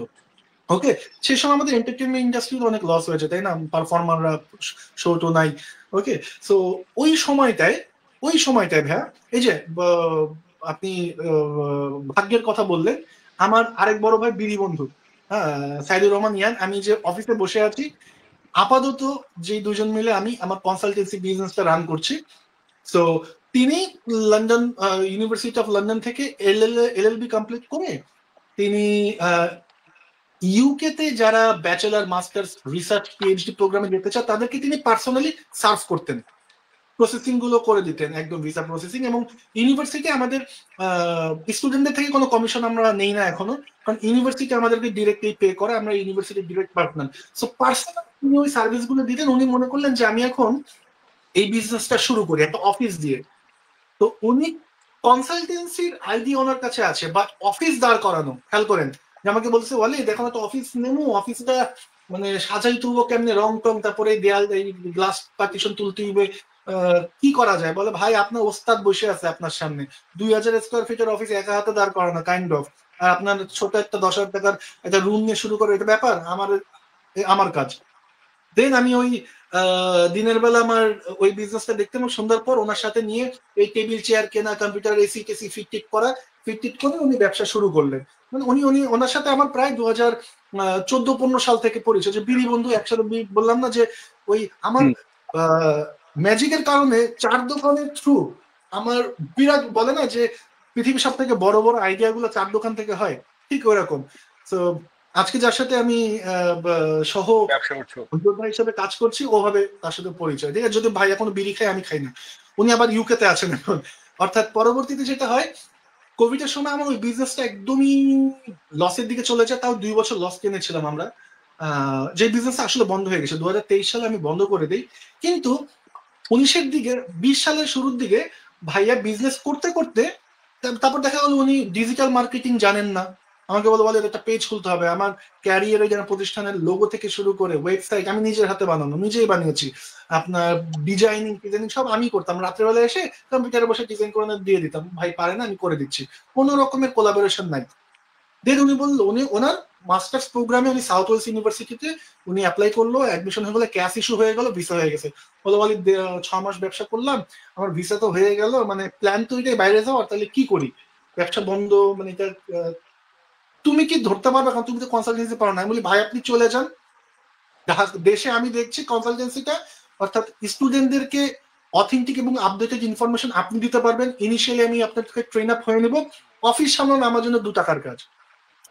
উনি চলে গেলেন ইউকে তে, আমি আমার ক্যারিয়ারে আমার আজকের প্রতিষ্ঠান আমি এইটা কন্টিনিউ এখন করছি। 2019 সাল থেকে 2025 সাল, 2024 সালে আমি অহংকার করে নাই, 2024 সালে আমার ফাইন্যান্সিয়াল ইয়ারের রেভিনিউ 55,000 পাউন্ড, নিয়ারলি 170 দিয়ে গুণ লাগিয়ে দেন। So that's how I have মাথা খারাপ করা আমার। আচ্ছা বল, এই একটা জিনিস করি তো, এর মধ্যে তোমার তো একটা, এই যে তুমি যে ওয়ার্ল্ড রেকর্ড করলা, ওইটা কোন সময় হলো?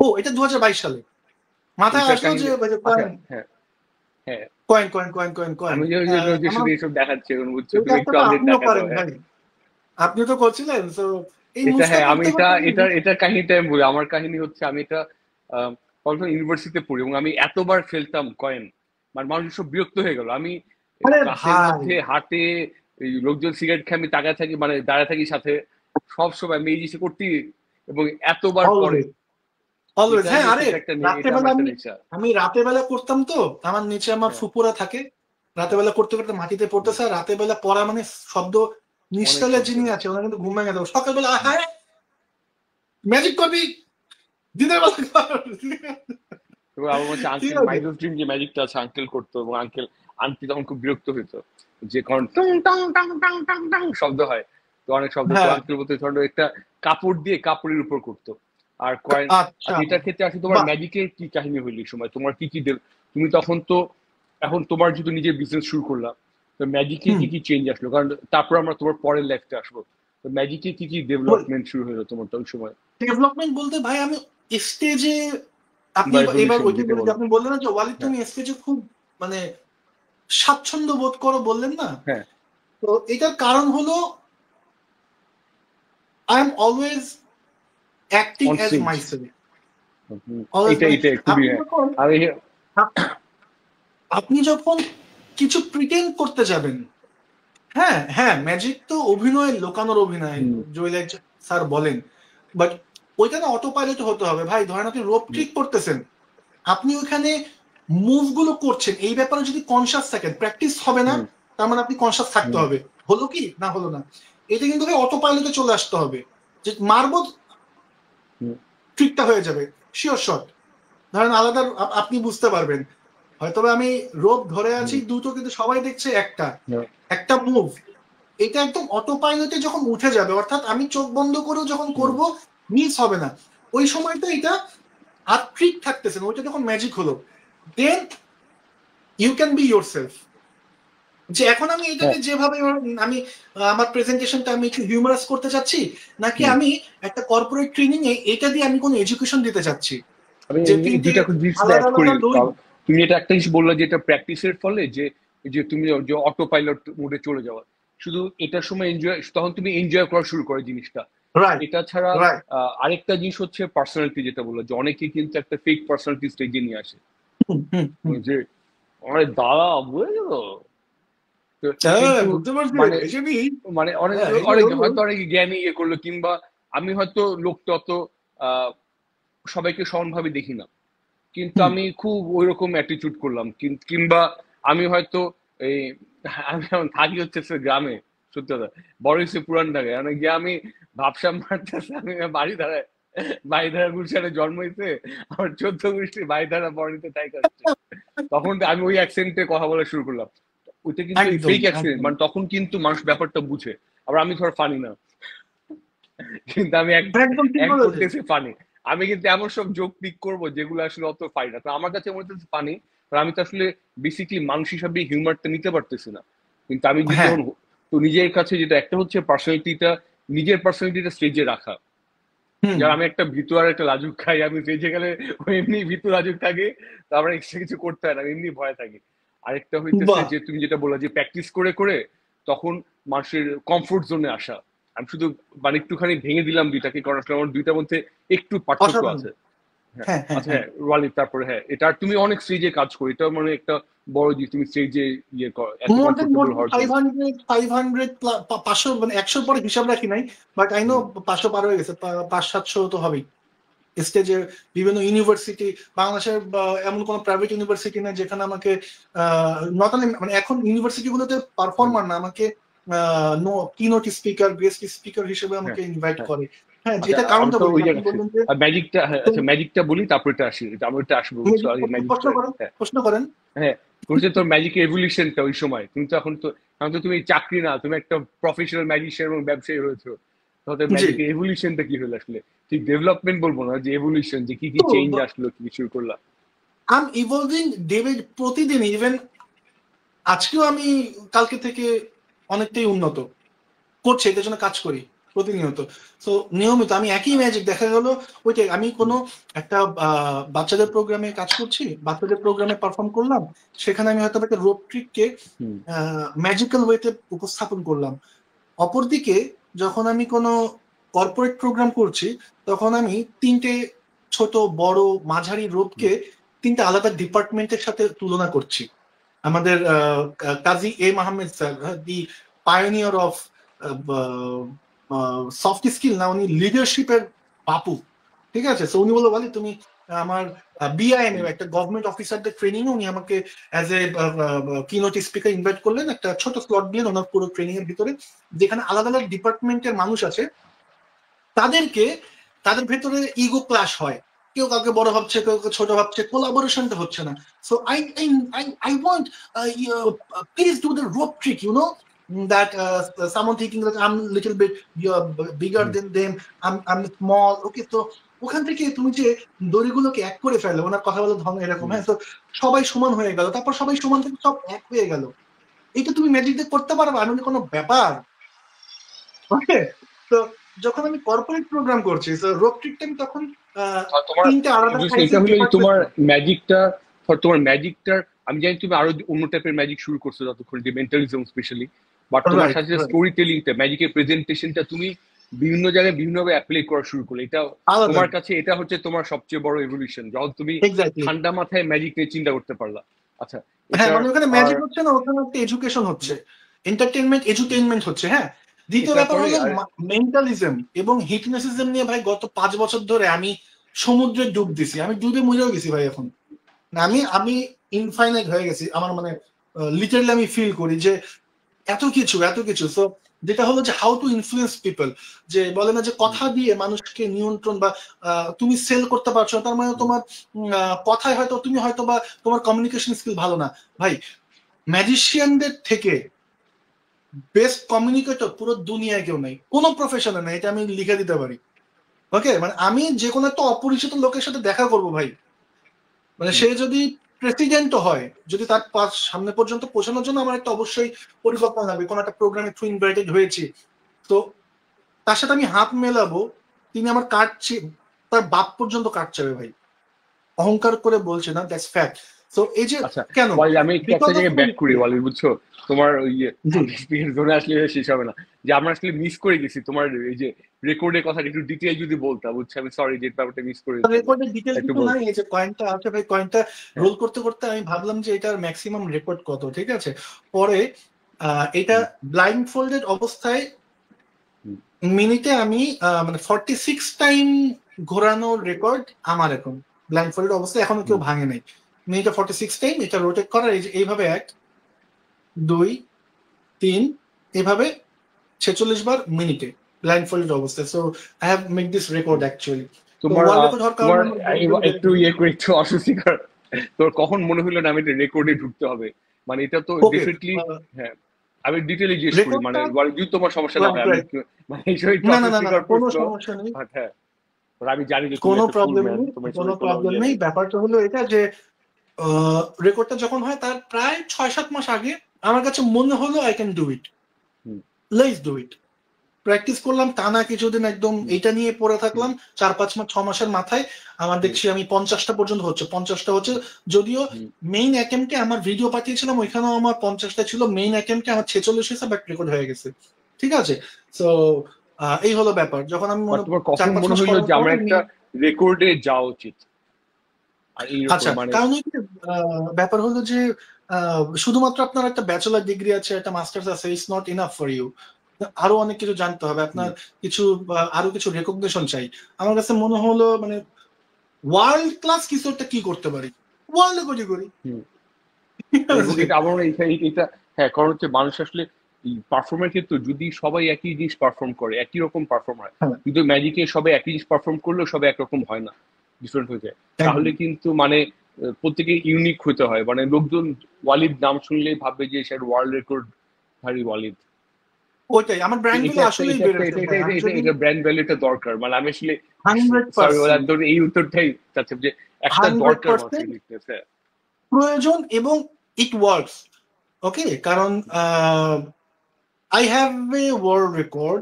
It will help me to make my clients more interested towards me.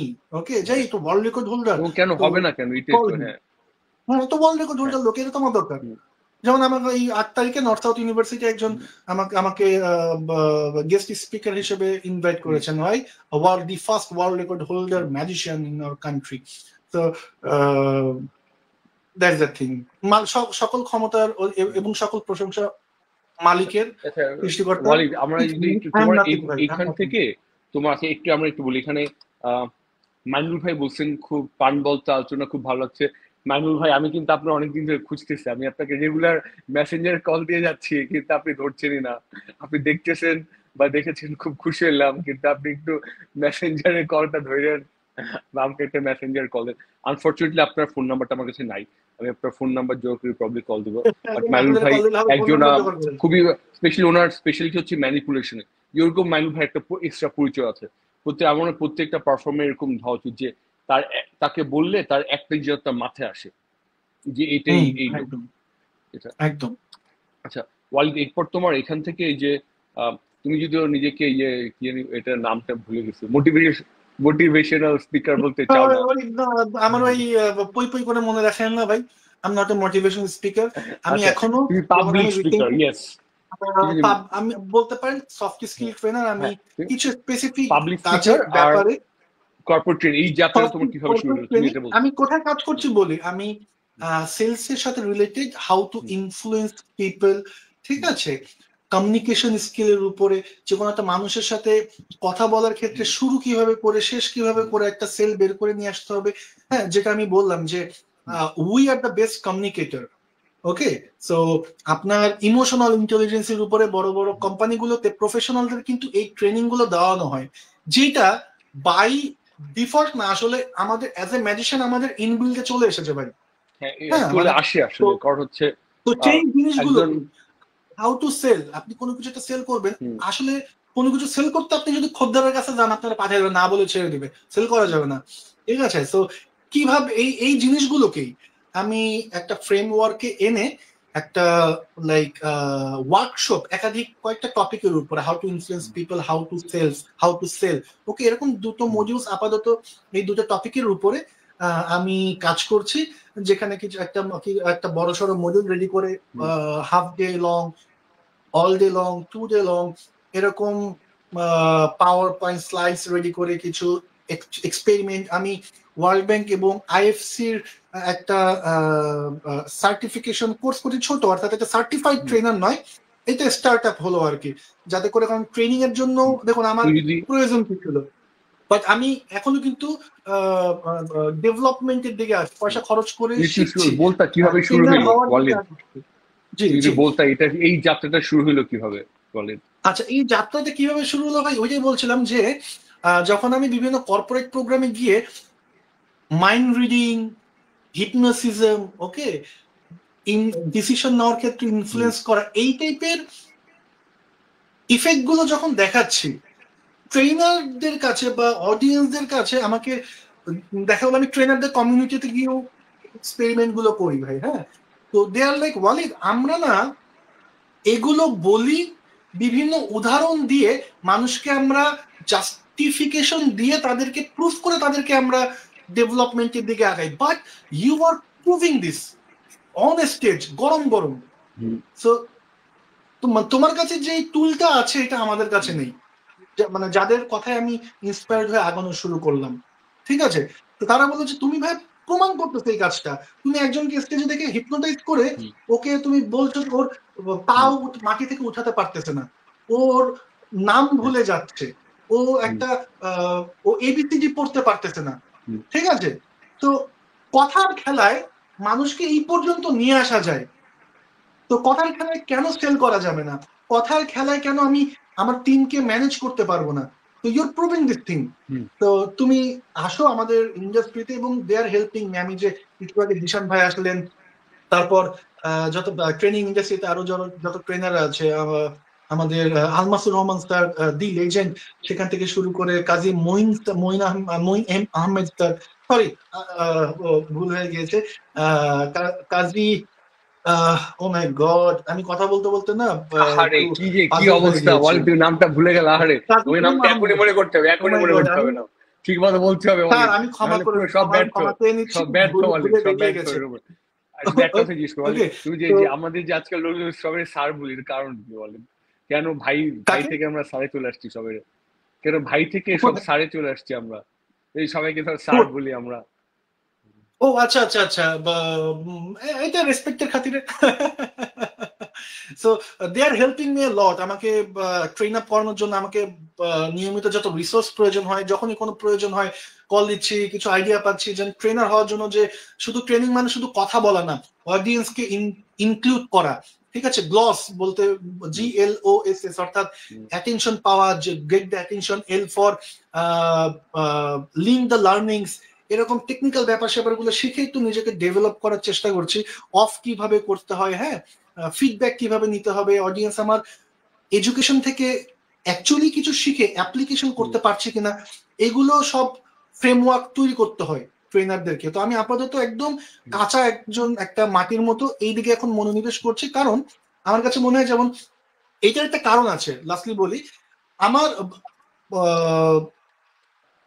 অ্যাপেলের যে ইনভেন্টর আর কি, আমাদের কি নাম জানো তার, অ্যাপেলের নামটা কি আমাকেই বলতে হবে ভাইয়া, স্টিভ জবস, মনে পড়ে গেছে। স্টিভ জবস এর কানেক্টিং ডট আমার কাছে মনে পড়ছে এখন। ওনার কানেক্টিং ডটটা আমি শুনেছিলাম ওনার স্ট্যামফোর্ডে না অক্সফোর্ডের একটা লেকচারে, হ্যাঁ, যে আমি পিছনে ফিরে তাকিয়ে দেখি সব কানেক্টেড ছিল সামহাও। আমার মা একজন অন্টারপ্রেনিউর ছিলেন, মানে হয় না যে একটা কোম্পানিতে তিনি একজন ডিস্ট্রিবিউটর হিসেবে তিনি জব করতেন, অর্থাৎ মুক্ত পেশার অধিকারী। হ্যাঁ, তো সেই কোম্পানিতে প্রতি বছরে মিনিমাম আমি 80 থেকে 100টা ট্রেনিং করতাম ভাই। ধরেন প্রতি শুক্রবারে যদি একটা করে হয়, বছরে কয়টা ট্রেনিং হয়? 52টা। আর ঈদের ছুটি, নববর্ষের ছুটি, এই ছুটি ওই ছুটি মিলে 80-90টা ট্রেনিং বছরে 2006 থেকে 2012 সাল পর্যন্ত। কি কি ট্রেনিং করেছি? Like know thyself, leadership, proactive attitude, positive thinking, how to sell, leadership, empathetic leadership. এই ট্রেনিং গুলো ভাই আমি ধরুন সেলসের উপরে মিনিমাম আমি 50টার উপরে, একই ক্যাটাগরির আলাদা আলাদা ট্রেনারের 50টার উপরে ট্রেনিং করেছি। লিডারশিপের উপরে প্রায় 100-এর কাছাকাছি আমি ট্রেনিং করেছি। Know thyself, Almasur Rahman sir 15-20 বার তার ট্রেনিং ডাইরেক্ট আমি করেছি।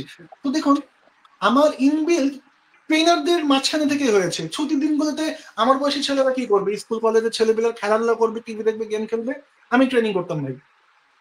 সো আমি ডটগুলো কানেক্ট করতে পারি যে যেহেতু আমি ওই পরিবেশেই পেয়েছি, আমাকে ওই পরিবেশই আমাকে এখন টানছে। ওকে, সো দ্যাটস মানে আমি কাদের ডটগুলো কানেক্ট করে আমি এখন ফিল করি যে সেখান থেকে আমি একজন ম্যাজিশিয়ান হলাম, একদম পারফর্মার। সেখান থেকে আমি যে প্ল্যান করে আগিয়েছি ভাই, ট্রাস্ট মি, এমন না যে আমি ম্যাজিশিয়ান হব, আমি ট্রেনার হব। ওই যে যেটা বললাম যে প্রকৃতি আমাকে, সৃষ্টিকর্তা আমাকে রাস্তা দেখাচ্ছে, আমি আগাচ্ছি, সুযোগ পাচ্ছি, কাজে লাগাচ্ছি, অপরচুনিটি পেলাম, সেটাকে কাজে লাগালাম, সেখান থেকে নতুন কিছু বেরোলো, নতুন কিছু করলাম, নতুন কিছু হলো, নতুন কিছু হচ্ছে। আমাকে আমার পরিবারের লোক বলে তো আমাদের রক্তে ব্যবসা না, আমি তো ব্যবসাই করছি, ঠিক আছে। তারপর এই যে ট্রেনার হওয়ার দিকে আগাচ্ছি, এটা একটা নতুন জার্নি শুরু করলাম। হ্যাঁ, আমি গত প্রায় 1.5 বছর ধরে আমি বিভিন্ন পাবলিক স্পিকিং এর প্ল্যাটফর্মে, বিভিন্ন কোম্পানির ট্রেনিং এ, ব্যাংকে, এনজিওতে as a speaker, as a soft skill trainer, ছোট ছোট কিছু স্লট নিয়ে 15 মিনিটের, 20 মিনিটের, 1 ঘন্টার একটা মডিউল নিয়ে একটু শেখানো শুরু করেছি, যেখান থেকে আমার প্ল্যান এখন অল ডে লং ট্রেনিং এর দিকে আগানো। শো করছি ঈদের সময়, আমি ঈদের দিনও প্রোগ্রাম করছি। ঈদের দিন আমার ওয়াইফকে, বাচ্চাকে নিয়ে একটা কিস জন্য চলে গেলাম, সেখানে আমাকে বিকেল থেকে রাত পর্যন্ত মোটমাট দুইবার অন স্টেজে পারফর্ম করতে হবে। ঈদের সময় একটা মানে কি বলা যায়, আনুষ্ঠানিকতার ভেতরে আছি। সাথে সাথে এই দেখা গেলো প্রতি মাসে 1-2টা এরকম শো থাকছে, 1-2টা ট্রেনিং থাকছে, আর বাকি অন ডে গুলোতে আমি অফিসে সময় দিচ্ছি। এইভাবে আমি, এই তো আমার আজকের দিন এরকম চলছে যে এই মুহূর্তে আমার মাত্র আমি আমার সহকর্মী চলে গেল, আমি কয়েকটা স্টুডেন্টের অ্যাপ্লিকেশন করলাম, আপনার সাথে আমি কথা বললাম, এটাও অ্যাজ এ ম্যাজিশিয়ান একটা টাস্ক আমার জন্য। এটা শেষ করে এখন আমি যাবো আমার বন্ধু দায় হলুদ, আজকে আমাকে সায়ান হইতে যেতে বলেছিল, এটা আমি ক্লোজ করে তার দায় হলুদ। হ্যাঁ, তোমার এখন আমরা শেষ করব। আমি শুধু তোমাকে তার কয়েকটা কোশ্চেন জিজ্ঞেস করবো, বুঝছো?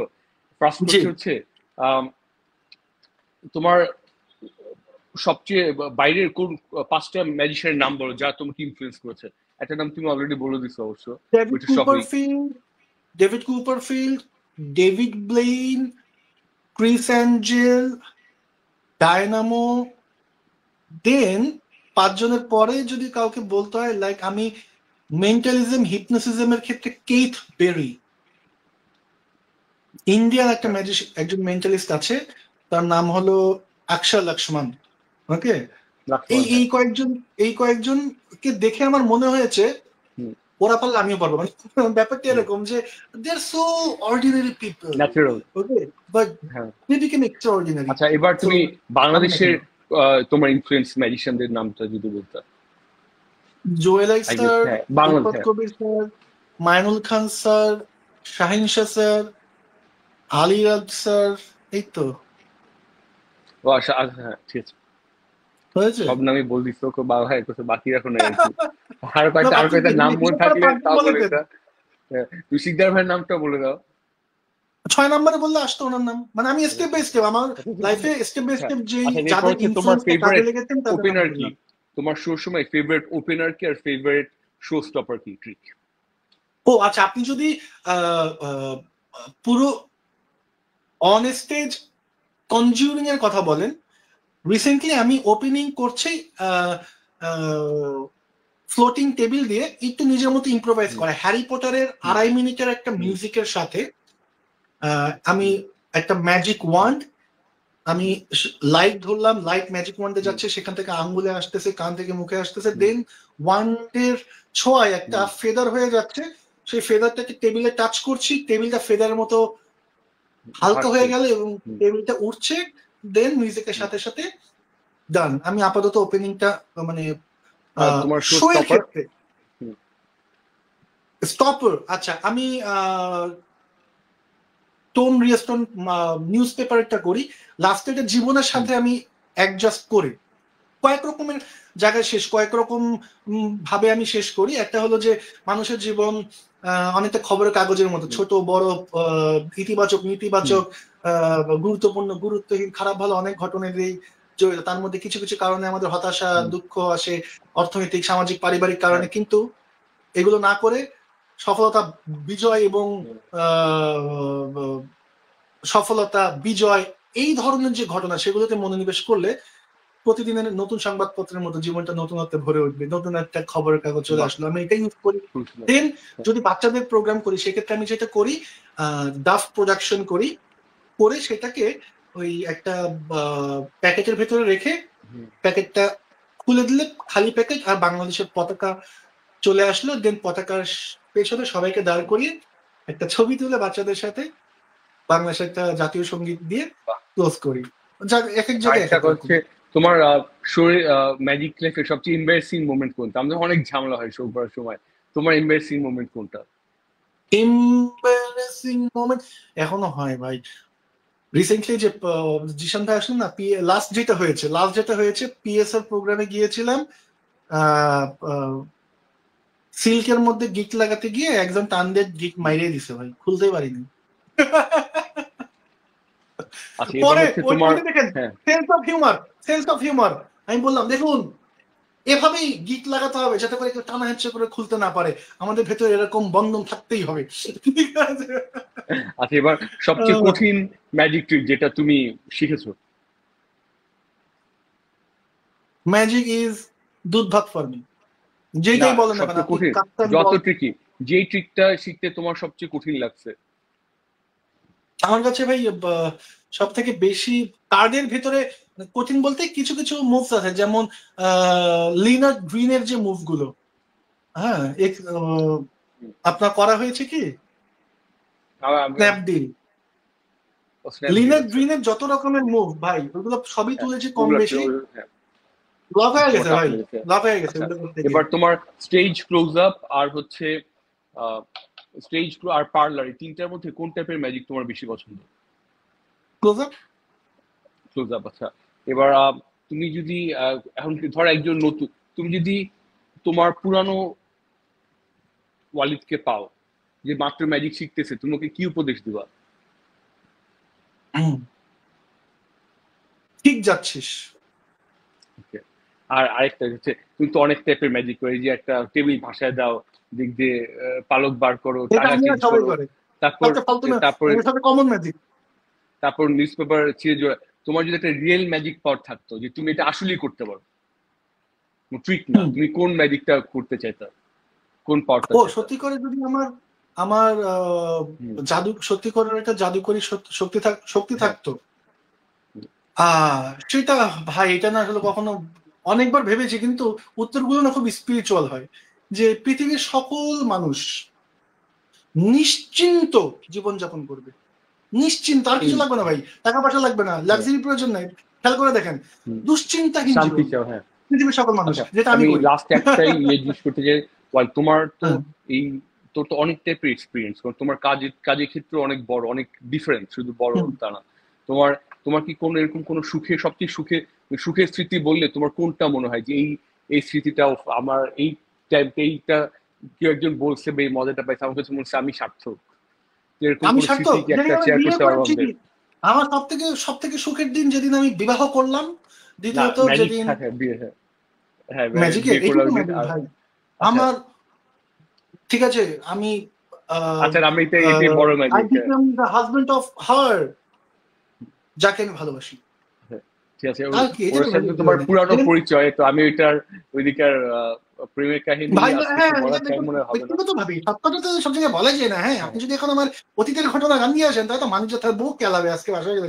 ঠিক আছে, তাহলে আমরা না বললাম না, তোমার যেতে হবে। আমরা প্রায় 2 ঘন্টা কাটা দিলাম। থ্যাংক ইউ, আর যারা যারা দেখেছেন সবাইকে অনেক ধন্যবাদ। Oh my God, so kind of you, bhai. Thank you so much for having me. I'm literally speaking grateful to you, কারণ মানে আমার একটা বদ অভ্যাস আছে ভাই। হ্যাঁ, আমি কখনো, আচ্ছা এখন কিন্তু শেষ হয় না, আমরা তোমার কথাটা শেষ হলে শেষ করবো, বুঝছো?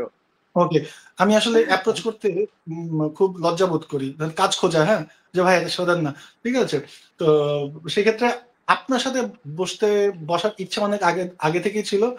যেমন আজকে ম্যাজিক হয়নি, আজকে আমাকে নিয়ে আপনি কথা বলেছেন। হ্যাঁ, কারণ আমি ইন্টারভিউ দেখি তো আপনি পোস্টমর্টম করেন, এবং লিটারালি স্পিকিং এই দিনটা আমি অপেক্ষা করেছিলাম যে একজন কাছের ভাইয়ের কাছে যিনি আমাকে চেনেন তার সাথে আমি আলোচনা করবো আমাকে নিয়ে, ঠিক আছে। আজকে এই যে আমি এই 2 ঘন্টা ধরে আপনার সাথে কথা বললাম, ট্রাস্ট মি, আমি খুবই গ্রেটফুল, ভালো লাগছে, খুবই ভালো লাগছে আমার কাছে।